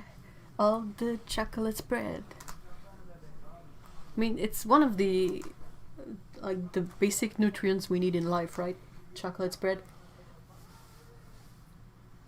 You were once on a Dove advert. Otto, you have to tell that story. You absolutely have to now.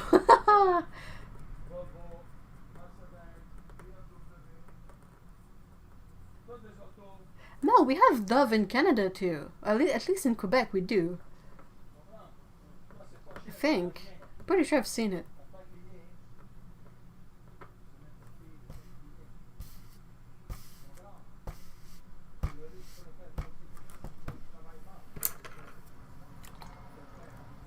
Do I have a... Oh yeah, there it is.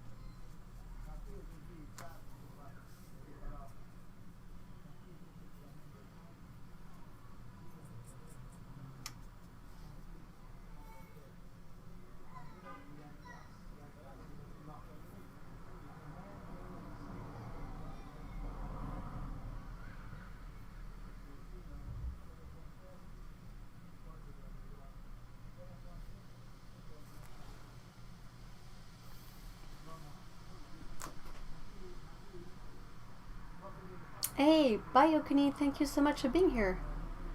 Oh, is it Okuni who's leaving or is it Patricia? But thank you so much, Patricia, for being here. I hope you have a great weekend.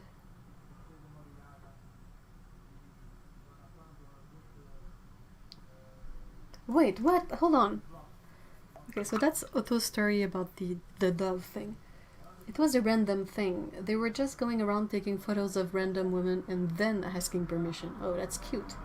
They were looking for unknown women who looked natural. It was like a competition. What? No, this was down south, in and around London. They did a 6-feet poster of me and put it up on Covent Garden. Super What the did they ask you?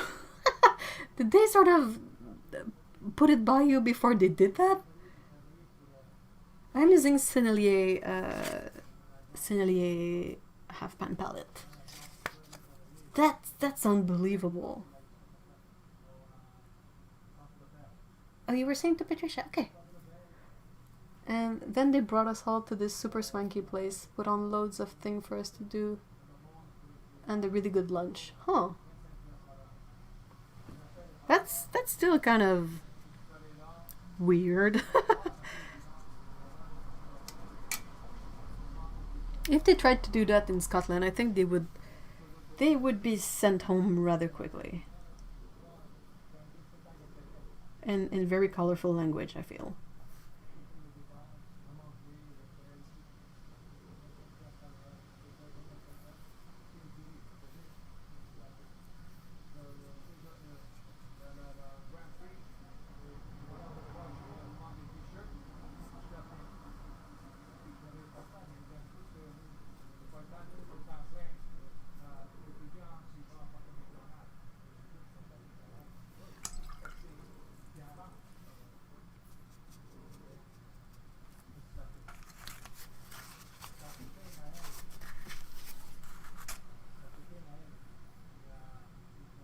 Did they pay you? Really good question.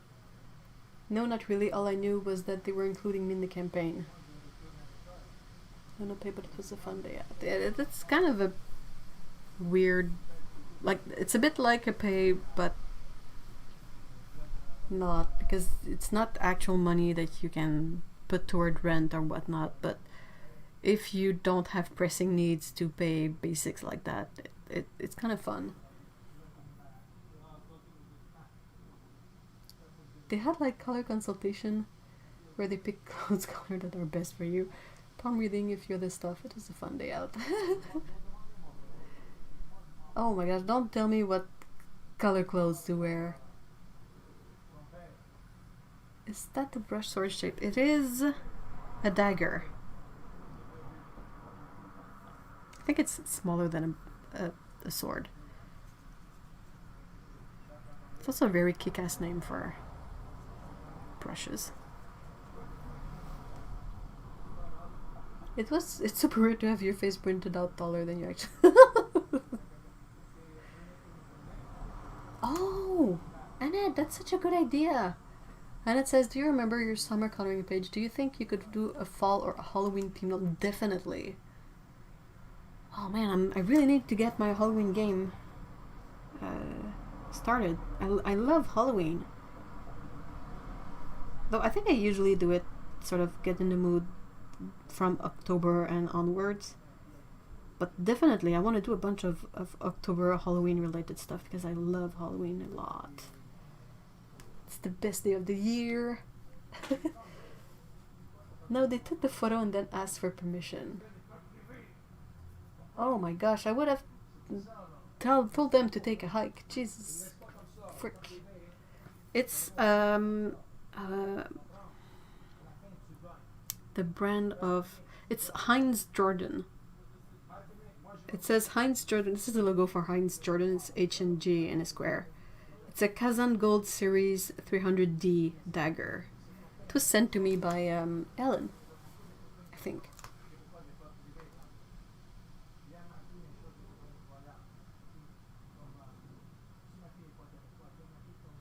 Two artists pull out their dagger brushes. On guard!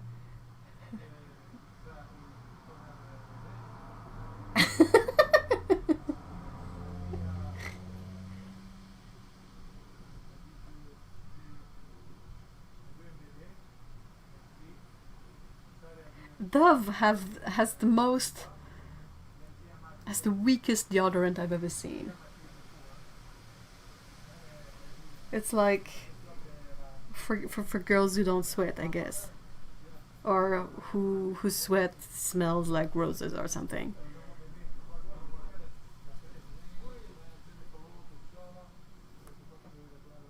Eee, bucks of paint. That's true. How are Emerald and Bear? Eee!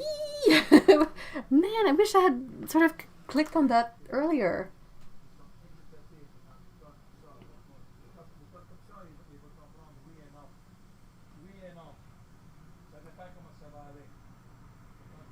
Oh yeah, the Neptune brushes are really flippy floppy.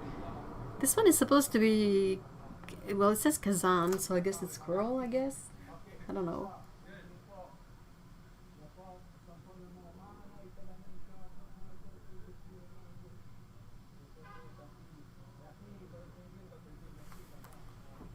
Okay, says that's funny. They give a box of complexion swag to people who already have nice complexions. Yeah. Like, hey, you look good. Oh, natural. So here's a bunch of stuff to put on your face. Like, no thanks.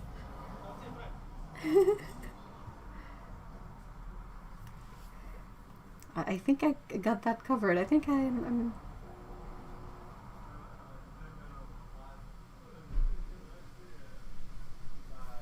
really hesitant with that kind of campaigning stuff because ultimately, I mean, they try, but it's still a company who's which anyway. Their goal is still to make money. So I feel like I can't fully trust them, you know. Or if I decide to trust them, it's with the, you know, the note in my brain that they're still trying to make money. Because that's what companies do. Otherwise, they file for bankruptcy and stop existing. Oh my gosh. Oh, by some point you're having kitty troubles, I guess.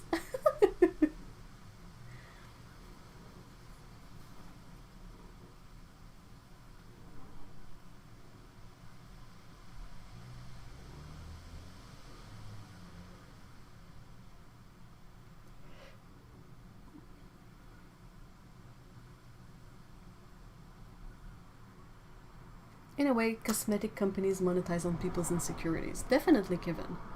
It's not really nice.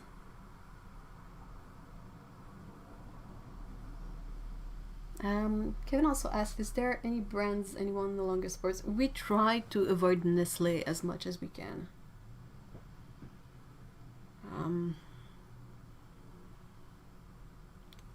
For cosmetic companies, I'm also fairly limited because I react really easily to all silicon derivative, and there's a lot of those in face products because they leave your skin super smooth, but it also doesn't work well with my skin.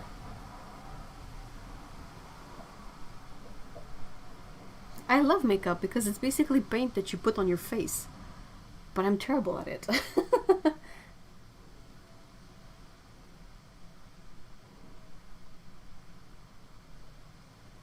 Oh, glycerin. Blah. Yuck. Isn't it a gross freaking texture, glycerin? Do you use fountain pen for drawing? Depends. For inking, yes, not for drawing. Oh, Jesus. Come on, Lalis Lolis, you don't have to repeat that 20 times. I'm so allergic that I don't use any cosmetics or makeups at all. What do you do, Cyan, if, let's say it's winter and your face gets dry? What can you do? Can you put, like, coconut oil on your face? Like, is there anything that is simple enough that you can use it? Emerald is warming up at her own pace and she's super protective of Bear if the dogs are anywhere near. Bear is freaking amazing and loves cuddles and to be as close as possible. Oh, what a good girl! Oh, Bear. What a sweetheart.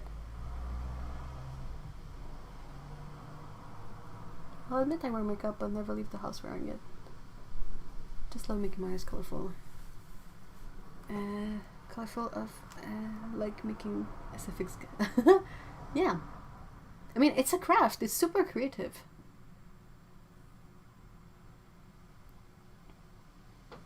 I do nail polish every now and then. Yeah, nail polish is so stinky though. Any recommendation? What do you want to use it for?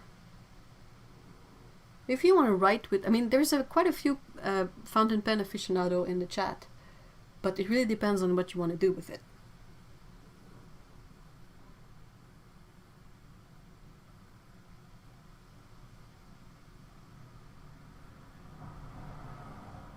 I've been getting my skincare stuff from a place that's called The Ordinary.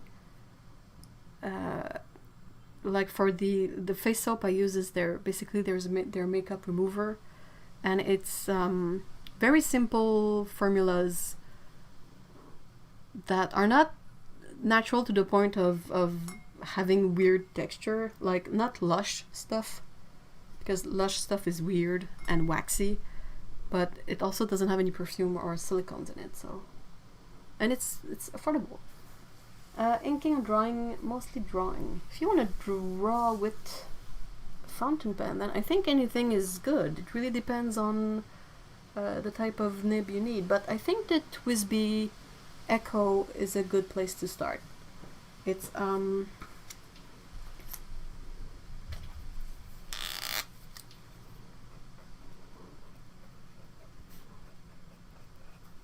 TWSBI, it's a TWSBI because it's TWSBI Echo. It's a good middle ground between, like, it's a bit of a higher price, but you get a good quality, and you can choose the width of nib when you order your pen. And it's also a piston filler, so it holds a lot of ink. I love makeup so much. I love putting on stage makeup for many years. Makeup. Aww.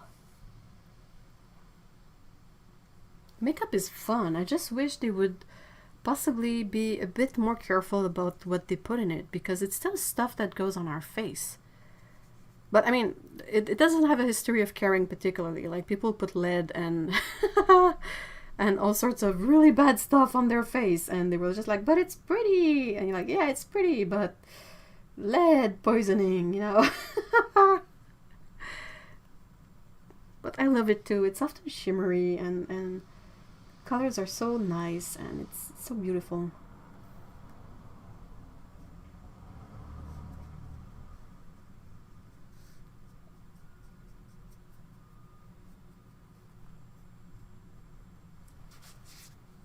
Thank you, bye, good night.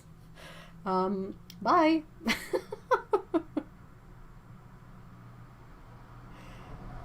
That was weird. There is an enormous amount of talent needed for cosmetic related art. It's awesome that you can. Definitely. Oh my gosh, when you see makeup artists do their stuff, it's like, wait, what? Wow. You can blend this stuff? What's this magic?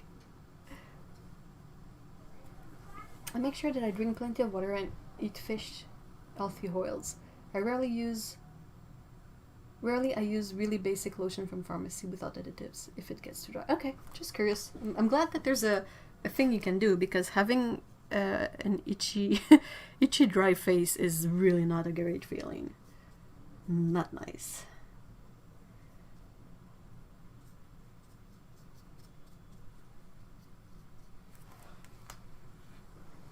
Yep. Do you know what your face really needs right about now? Arsenic. Lovely arsenic.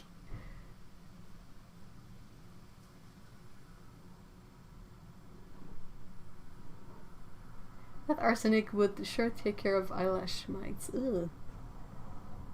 I just don't like many people. Oh, definitely. I don't really do drama, and it's kind of like the makeup community thrives on it.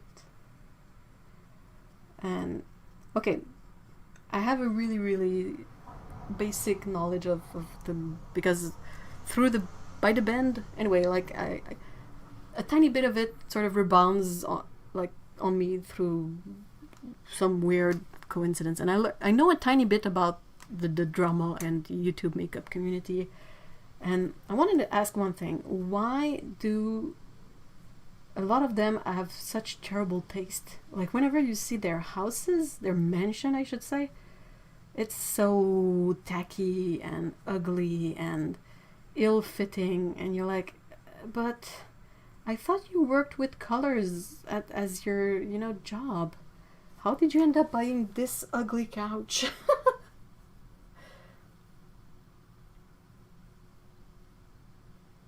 Not gonna lie, not knowledgeable about makeup.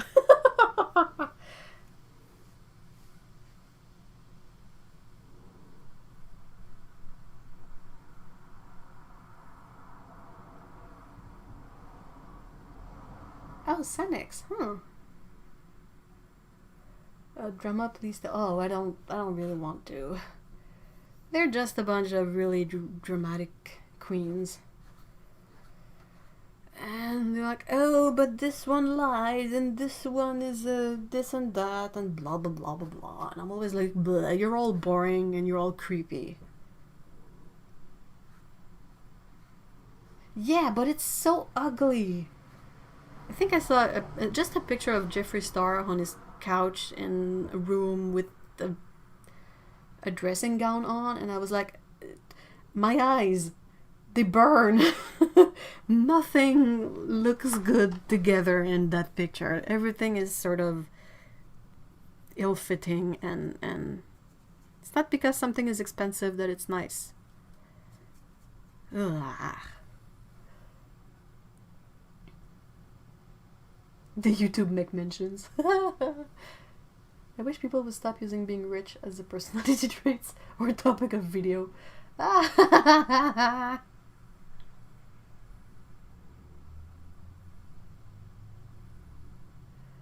Most of the time, that's not their actual house, it's just a place they film in. Oh, that's not even... Jeffree Star is a pink Slenderman. He really is! Can you imagine? You walk outside, it's dark, and it feels kind of creepy, and then you feel a presence behind you, and you turn around, and it's a freaking pink Slenderman. I would laugh so hard. I would pee myself laughing, I think. It's just, oh, it's good. The one we got for pauses. Oh, that sounds nice. And that LDS Supermom. What's LDS for? I only know like a bunch of names.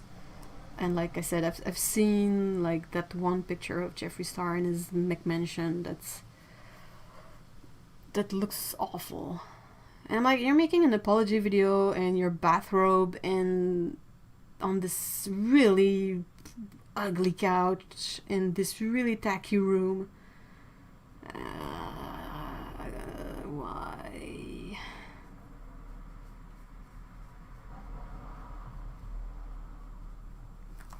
They're all a bunch of creep. No, no, cannot unsee pink Slenderman. Oh, me neither. It's perfect. It fully encapsulates the feeling I would get whenever I look at Jeffree Star. Absolutely.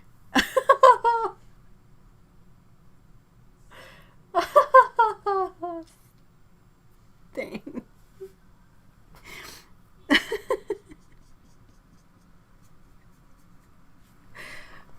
Oh, it's good.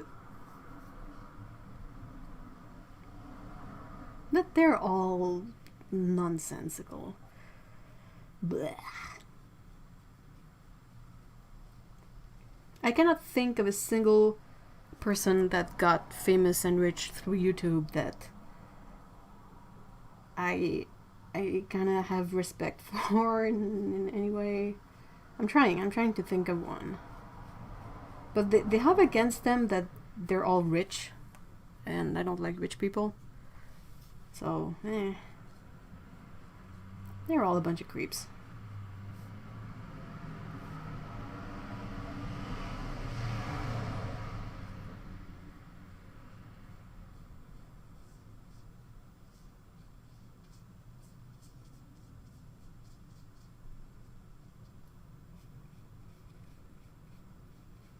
if you buy a mention from what you do on YouTube, nah, it's just as bad as the rest. So much garbage content. Oh, Latter-day Saints, oh, good grief.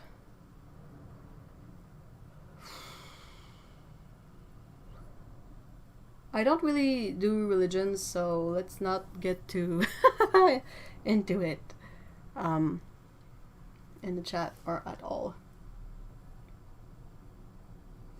Honestly, Paulo, it's something like that. He made an apology video because he said something that maybe wasn't true about some other person, and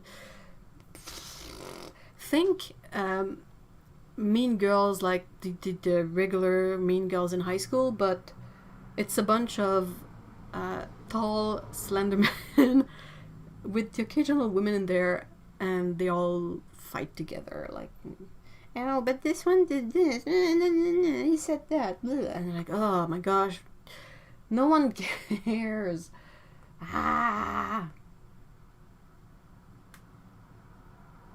That video where he mentioned the BLM movement and his upcoming. Oh yeah, definitely.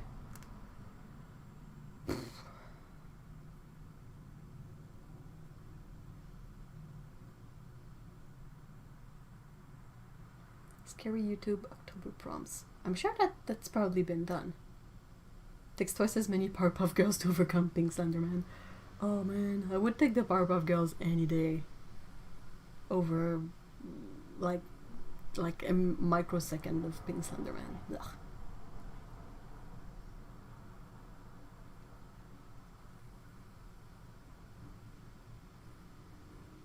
I think there's also an aspect of some of these people live in places where homes are a lot cheaper, bigger. Some do, but some live in LA. And you're like, wait, what?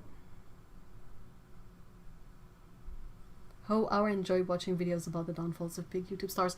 If you like that, are you familiar with the YouTuber D'Angelo Wallace? He's been putting out sort of video essays about creeps, like YouTube creeps. not the like the low tier creeps, but like those big stars that are actually really creepy. And his videos are really nice and well put together, so that's kind of how I know about a bit of this stuff.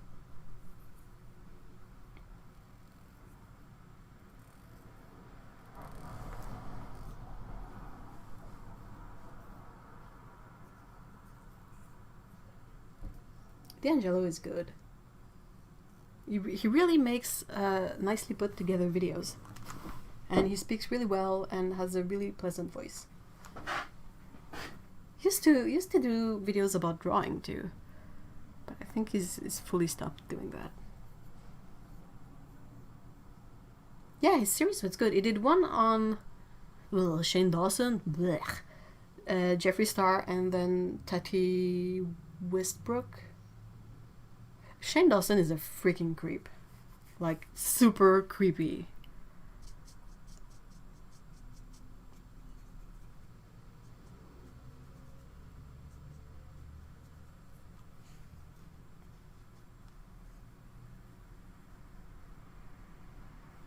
D'Angelo Wallace seems pretty cool and very thorough. Yeah, I agree. It doesn't feel like he does this stuff for clout, or if he did do it for clout, he did the work anyway, like the research and like put together a nice video. Like it's not something that is shoddy or like not well made. And also, he makes longer videos, which I really enjoy because I like putting on a video in the background, like something to listen to. Not necessarily watch, but listen to. And I like not having to find a new one every 20 minutes, you know? So when I can put one that lasts for an hour or two. I remember the one he did about oh yeah. Butch Hartman. What a terrifying person. Down the Rabbit Hole is really good too, but he hasn't been posting a lot. Frederick Knudsen. he needs to make more videos. I love his videos. I mean, he found some really weird topics and you're like, what is this going to be about? And then you end up learning so much stuff. So there's a channel that debunks MLMs. Oh, that sounds lovely. I am so careful about what I allow myself to watch. I have an affinity for communities where people are kind to each other. Just, oh, yeah, those are the best communities. Definitely. I really don't understand the drama side of it. Oh, Illuminati. Yeah, she's nice. She does a lot of videos. I love the MLM ones. There are some others that she's made that I'm like, eh. But I'm glad she stepped away from doing Reddit videos and doing more like informative stuff. She did the one on, what was it? It's a really weird sort of cult. Nexium? It's like NXM, I don't know what. And that's a major creep. Like, thanks for putting that stain on my childhood. The Dollop podcast, huh? I'll have to check it out. Illuminati is funny. She has some really good ones, and oh man, the MLM ones. When we say creepy, oh, Nexium, yeah, dude, how freaking creepy was that one? The dude with the guru, the leader of the group that has an insane ego complex, and he would get his initials tattooed on women who would take part of this sort of cult and lie to them and say that it's like runes or something. But really, if you just put your head to the side, you can clearly see that it's the dude's initials. It's so creepy.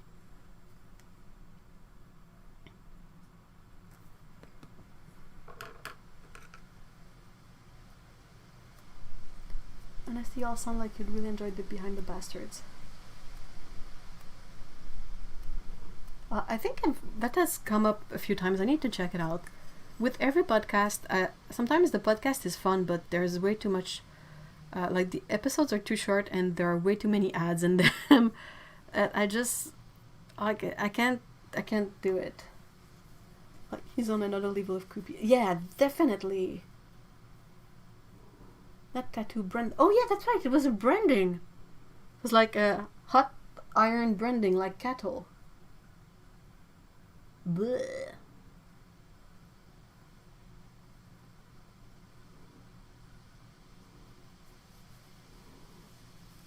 I think they're doing a movie on Netflix about Nexium.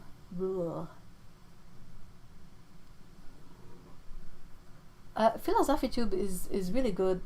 He does really nice videos, but I'm unable to focus on them for more than 5 minutes. It's too fancy. Hey, good night, Cyan. Thank you so much for being here. I hope you have a great night.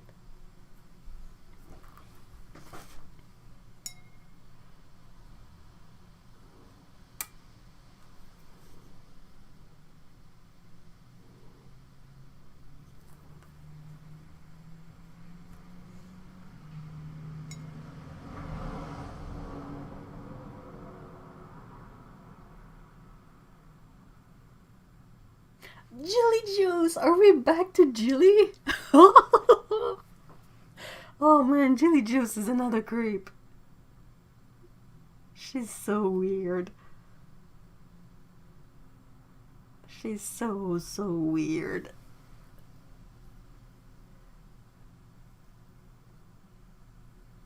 I watch a lot of cult-related content just so I don't fall into their traps.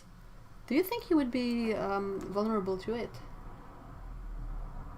I love watching a lot of cult-related content because I think I really enjoy watching content regardless of what it's about, as long as it's about how human minds have sort of interacted with that stuff. So whether it's people who get into a cult and why they stay there, MLMs, like anything that is in relationship with humans and how we perceive and behave, that's super interesting. no, Julie Juice. She was on Dr. Phil. But she was on Dr. Phil with opposite Jeff Holiday. And he's not in favor of Julie Juice. Blah. I like Beau of the fifth column, but also not my take of his stuff because he covers 2020. Oof. Oof. If you get on Dr. Phil, then you are bona fide. Anyway, a certified psycho, definitely. Made me sad when Tony Zhou and his partner stopped doing every frame of painting. That was good content.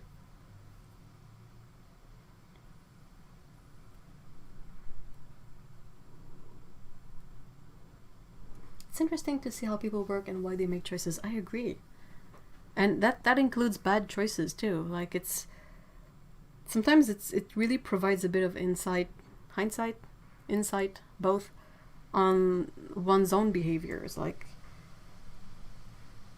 I don't know, I find it really fascinating. I don't like drama. Drama is terrible, but sometimes it's really fun to listen to an essay made about a certain drama thingy that happened, and just since it's presented from the essayist points of view, you kind of skip all the emotional part of it.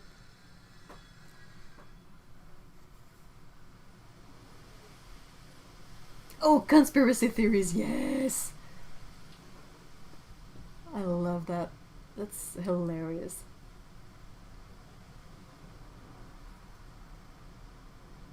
What happened to the Ellen show? What happened to Ellen, period? She's dropped it real bad. Talking about creeps, that's another one.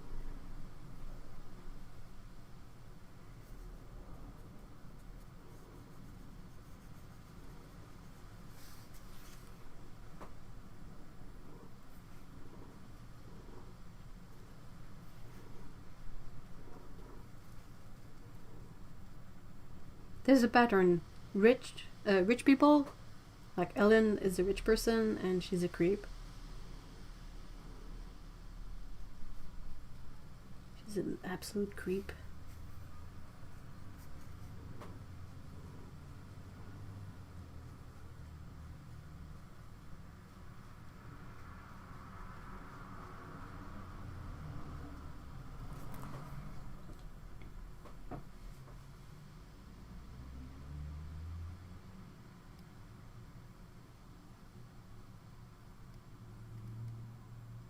Do you know that Ellen is 60? Whoa.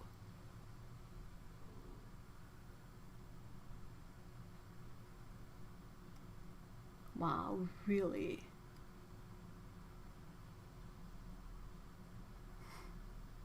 Yeah, Polo, what was that video about? Which pigment was it about?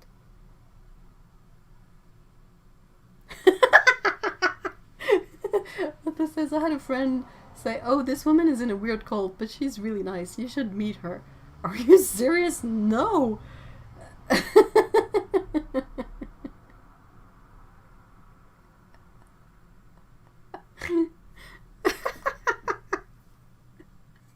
Why? Why would I want to know?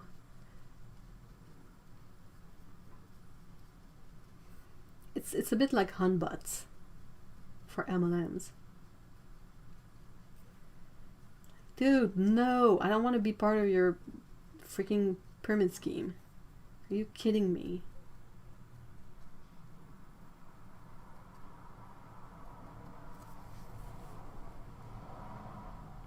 Yes, we really want to know.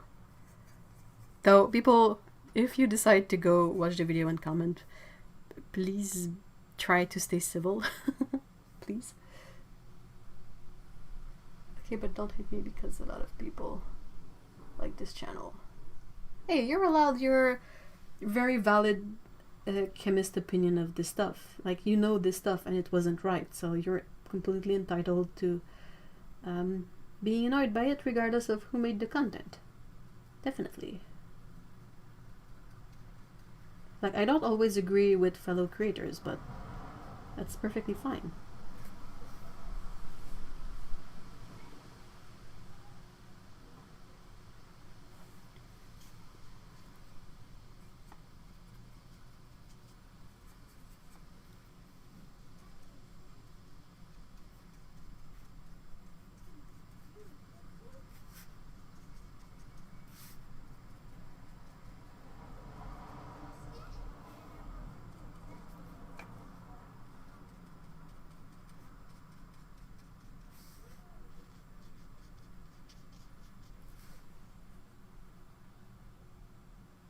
Everyone would be nice. Well, we are the pigment nerds, so yeah, I feel like we have to... You can't post link in chat, only moderators can post link, Paulo.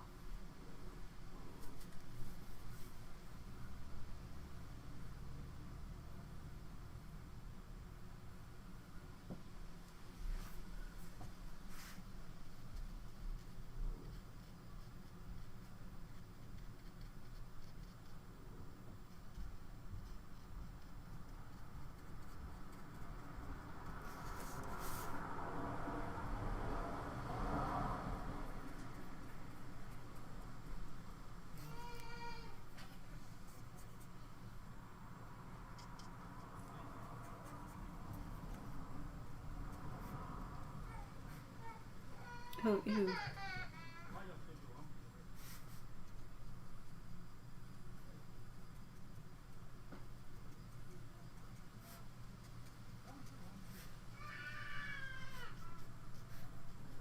Just got a big whiff of cigarette smoke from outside. Blech.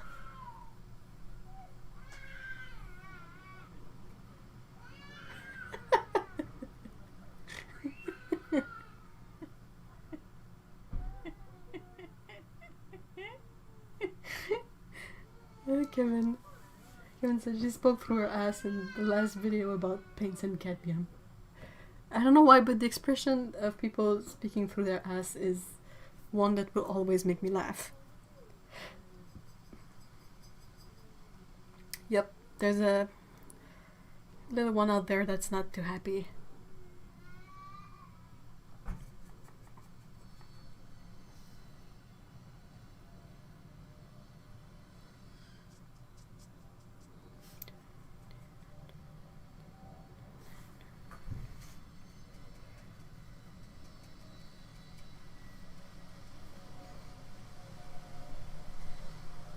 What's the video about? I can't click the link right now.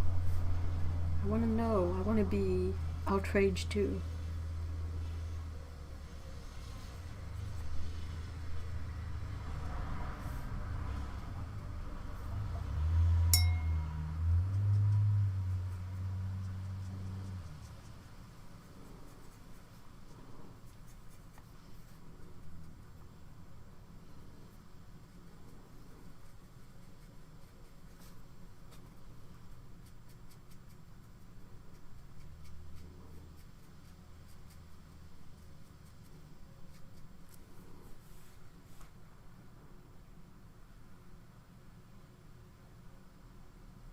Outrage loves company.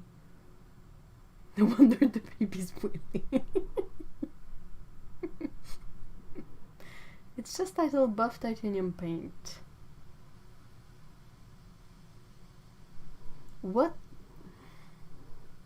could they have said about Buff Titanium that would go this far off the mark?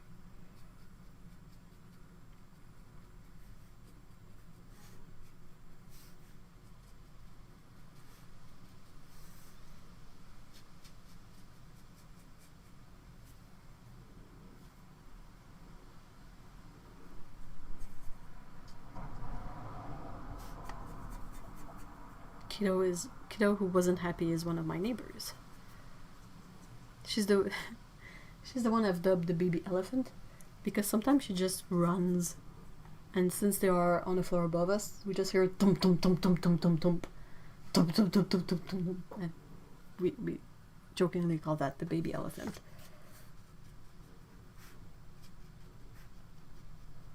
You wouldn't think that something so tiny could make such a big impact on on the floor.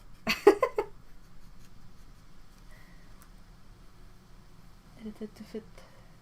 Video description. Almost everything you ever wanted to know about buff titanium paint. In this episode I discuss the science, manufacturing and application of buff titanium.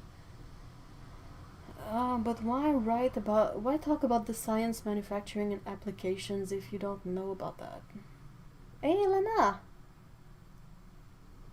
Us, we don't follow drama. Also us. What is this tea? Spill the tea! I said, what? About buff titanium?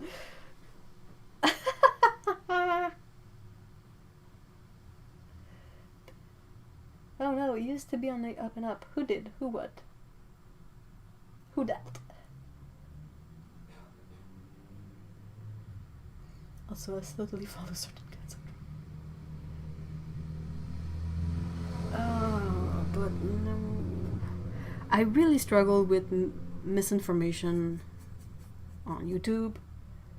It's usually like the kind of stuff that gets me the most triggered is often related to false information or wrong ideas that still get promoted around even if they're not quite there. Like, it always makes me think, I'm like, but didn't you try it out, or didn't you think about it before you made it part of your video and spread that knowledge to all those other people? What if it's not true? Like, I don't do that whenever I work on a video. If I have a question, or if I realize that I'm talking through my ass, I will either research it or drop it. Video was posted. Oh no, Marty, why?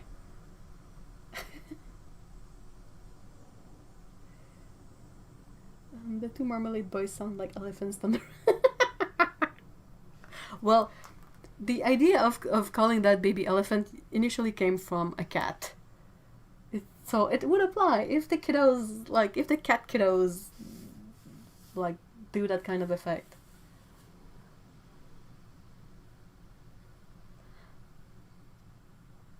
I don't mind people talking about the chemistry of things, but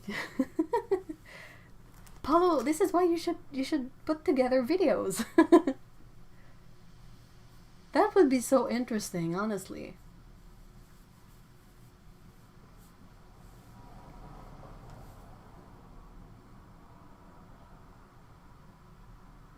And primary colors are magenta, cyan, and yellow. Yes, thank you.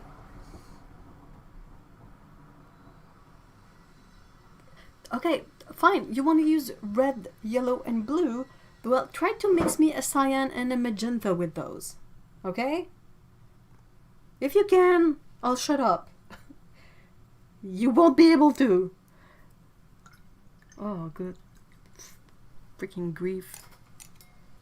I had I had a trigger of that earlier, which made me laugh in a way. But a friend was looking for good books to offer to one of their relatives, and she asked the group of friends, us, like, "Hey, do you have any suggestions?"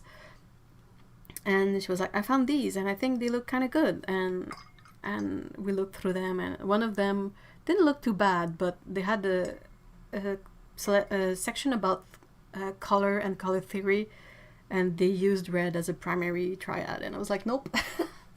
Nope, nope, nope, nope, nope. If I ever need to talk about the chemistry side, I would beg Paulo. I know, but I don't have the resources. Well, it could be collaborative work. Like, if you don't feel comfortable recording the audio or that kind of stuff, I mean, it's something that perhaps we should, like, make a team, like a few of us, and with Paulo for all the actual sciencey stuff. And then we could put together videos about that stuff that would be backed by actual real knowledge of this stuff.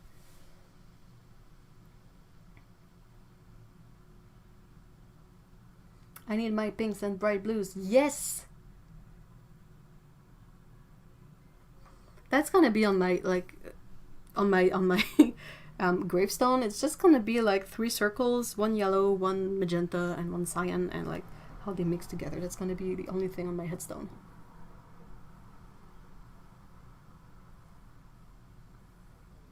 WAP. What is WAP?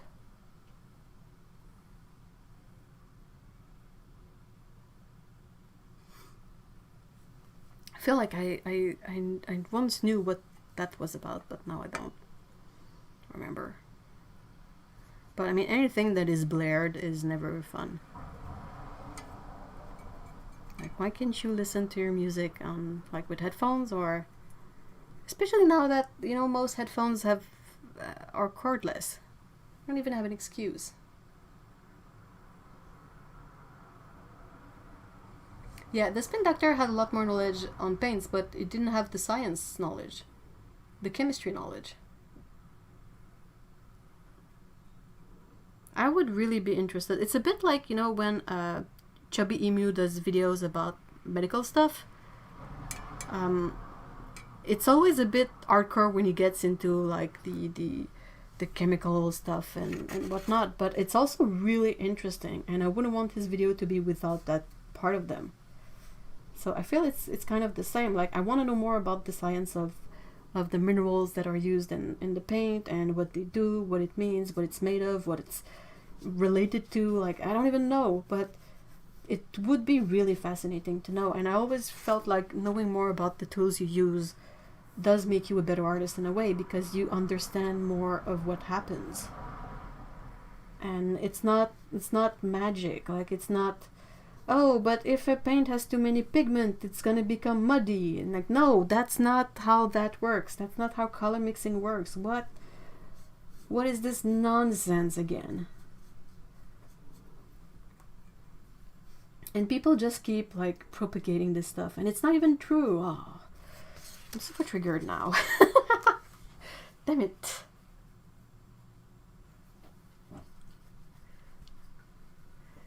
This color wheel pin. I know there's a color wheel badge on Etsy. That's the yellow, magenta, and cyan. He's a biochemist. Oh, okay. My bad. I guess I didn't remember that.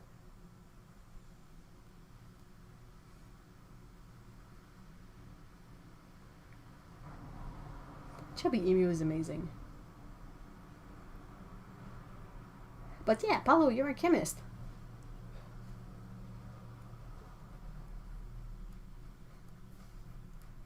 Like, you've been able to pick up on the fact that the water model was the wrong one, and it was not the proper element thingy. So, I mean, that's something that about 99% of us would have completely missed. And it's super interesting. No, this is interactive color wheel pin that has... What? What? Oh, man.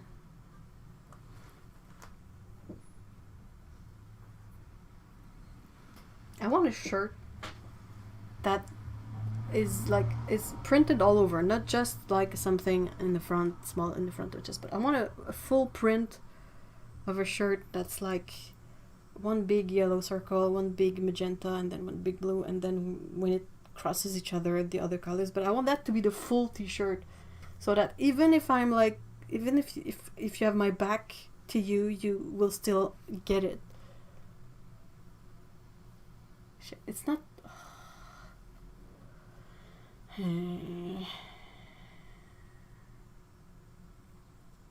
Oh yes, please tweet it to me. Maybe I should do a reaction video. You could do it in a way that is informative and not dramatic, you know. Like, you could say, I saw this video, I thought it was interesting, but there was a few things in there that I felt I needed to address with me being a chemist and having a really thorough experience of this stuff.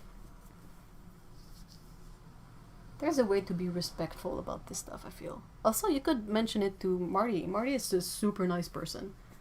I don't think he would be... Well, if he got offended from that, I would be surprised.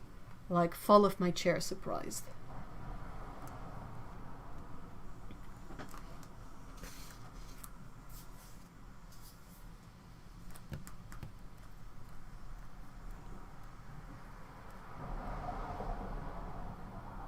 How to trigger F.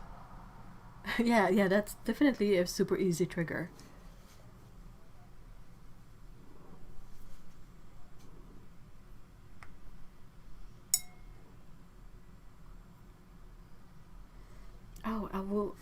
Box of paint, are you still in there? What's the color of Bear's eyes? I will try to paint a cat that's a bit like Bear. Though it's a short hair cat, so... Is Bear a short hair cat? Yeah, but I didn't want to start a controversy. Yeah, but you can probably private message him in some way. Maybe he has an email on his about section of his YouTube page that you could email him about this stuff.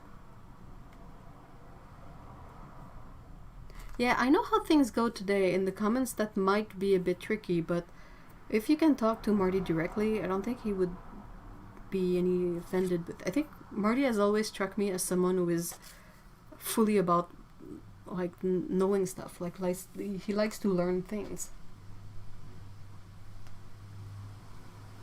So I think it would be interesting.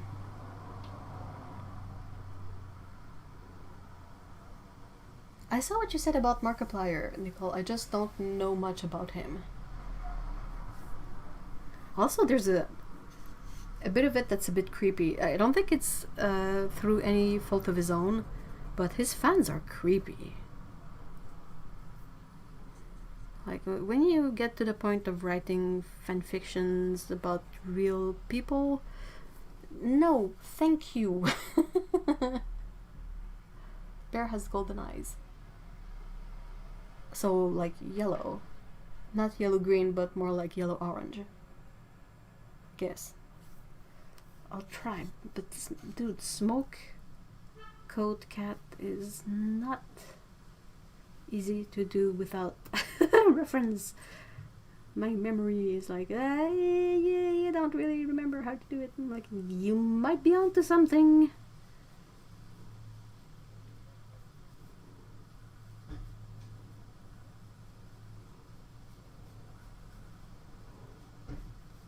We'll start with light gray coat and then I will add darker areas on top of it when it's dry. I think that could work.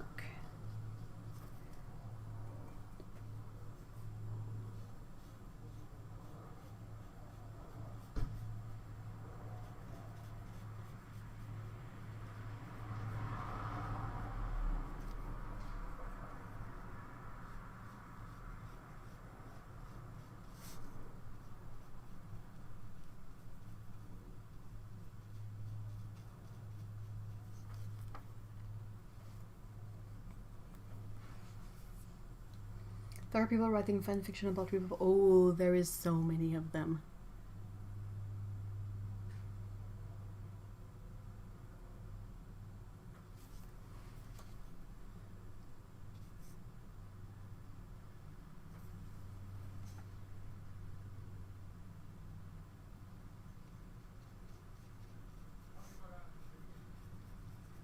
I don't know why it has been done so much about YouTubers, but there's a lot of it.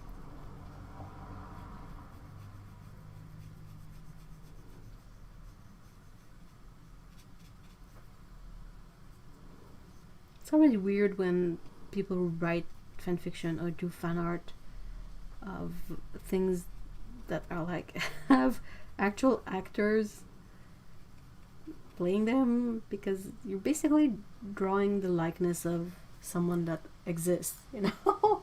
And you're putting them in situations that can be a bit upsetting. I pinged you one of her in the chaos of time. Is it on the Discord?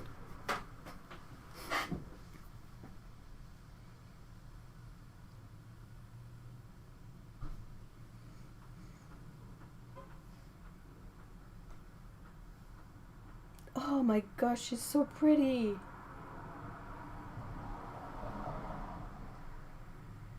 Oh, she's so pretty. Wow. And you were saying how the stripes of her fur were an illusion, right? It's just the way her smoke coat is fit. The way her smoke coat is, like we see the lighter fur between darker fur. Totally off topic, but have any of you tried Jackson's brand of watercolor? I would think a few of us have. I know Dan has, but I don't think he's in here today. Oh man, she's so pretty.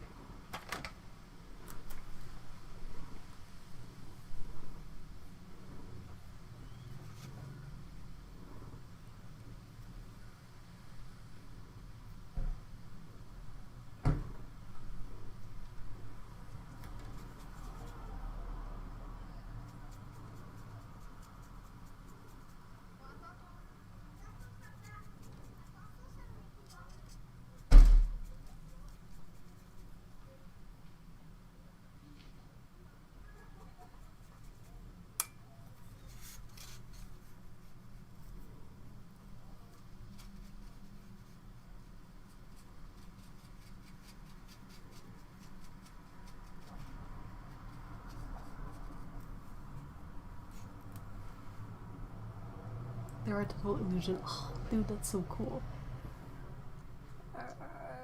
Mermaid pillow fur.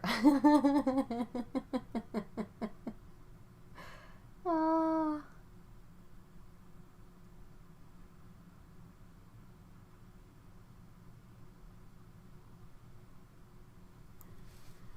That's so unique. What a sweet kitty.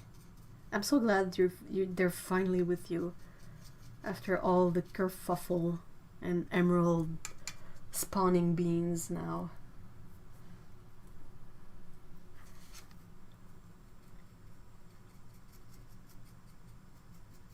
She's such a gorgeous cat too. She had lovely kiddos.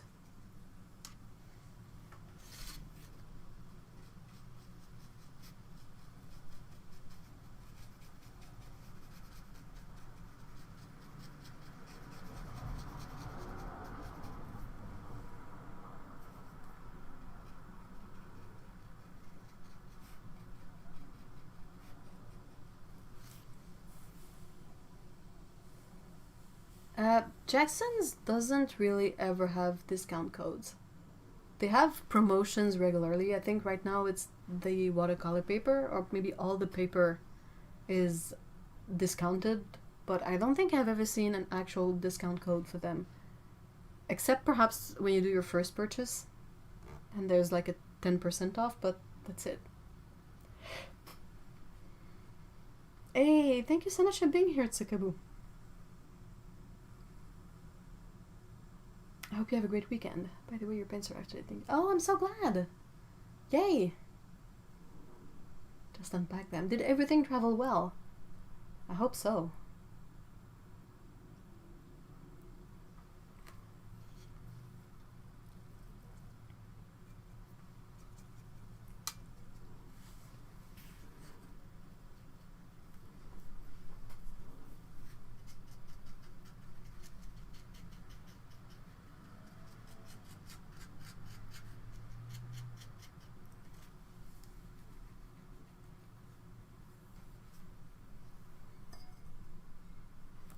Try to mix a proper smoke coat. It's kind of a medium gray, but it felt like it was a bit warmer, like warm gray rather than cool gray.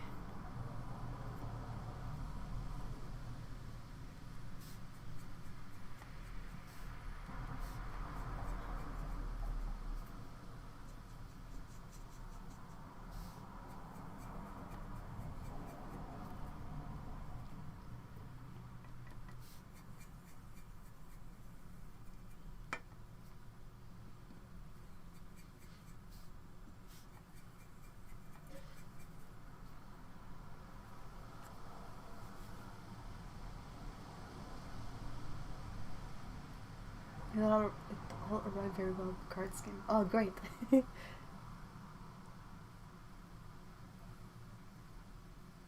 Yay. So you guys have mail delivery on Saturday, huh?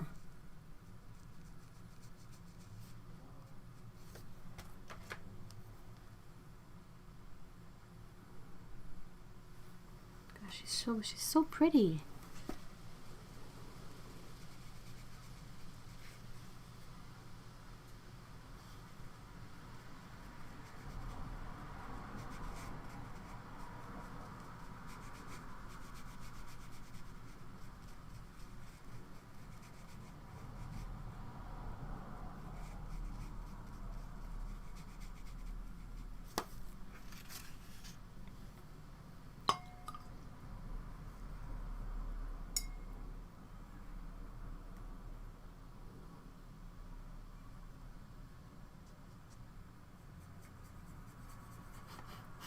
Ooh, something smells good outside. Yeah, we have, but letters don't come on Monday. Oh, okay. Huh. So you sort of traded the Monday for the Saturday. That's interesting. Here we just don't have any mail on the weekend, unless sometimes they do it like near the Christmas season, the holiday season. Then sometimes they work on the weekend too, so that like gifts and packages can get home early. Also, there's a lot more stuff to deliver during that period, so I guess they want to not have too much of a backlog.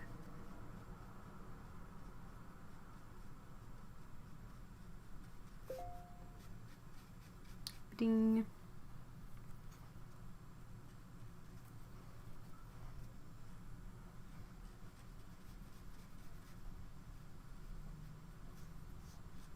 It's gonna be difficult to do the effect, but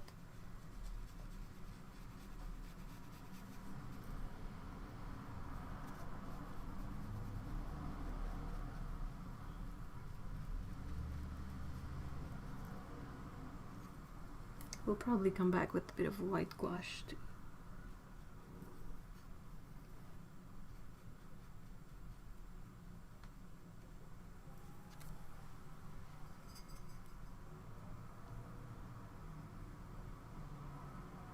Stop. In the name of love, before you break my heart. Yeah, you see the yellow sonnet palette.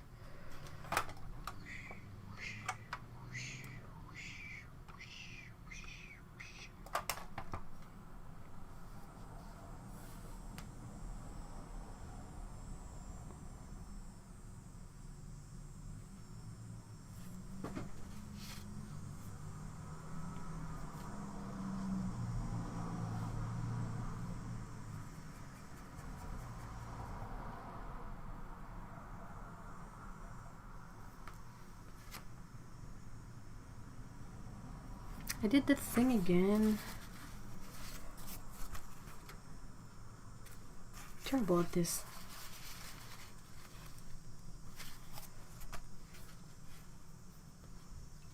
Can I get the prize for the painter won't learn? I'll never learn. Alright, so before I do any more damage to it, I will let it dry and I will call this stream done. I will finish this when it's dry, so that gives me a chance of not making more of a mess. And yeah. Do you guys have any questions before we finish this stream today? I will mention again that I've posted the Cattober prompts on the Discord, and I am posting them on Instagram too. And yeah, I posted the first list of prompts today. I will post the second one tomorrow. I made two. One is like random words, and one are words that I tried to pull from a cat theme. Like I looked through my cat books and tried to pick up words that were not too precise that it would be it would leave no room to interpretation. But I also wanted things that could be really easily connected to actual cats.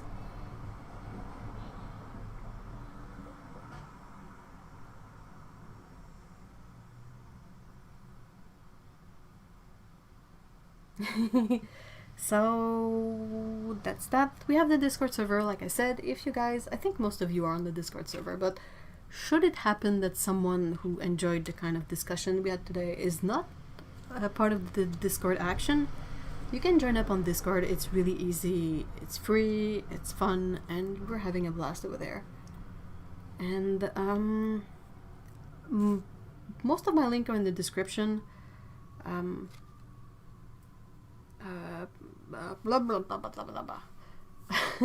Otto is putting all the links in the chat. Thank you so much, Otto. And yeah, remember to like the stream if you had a great time.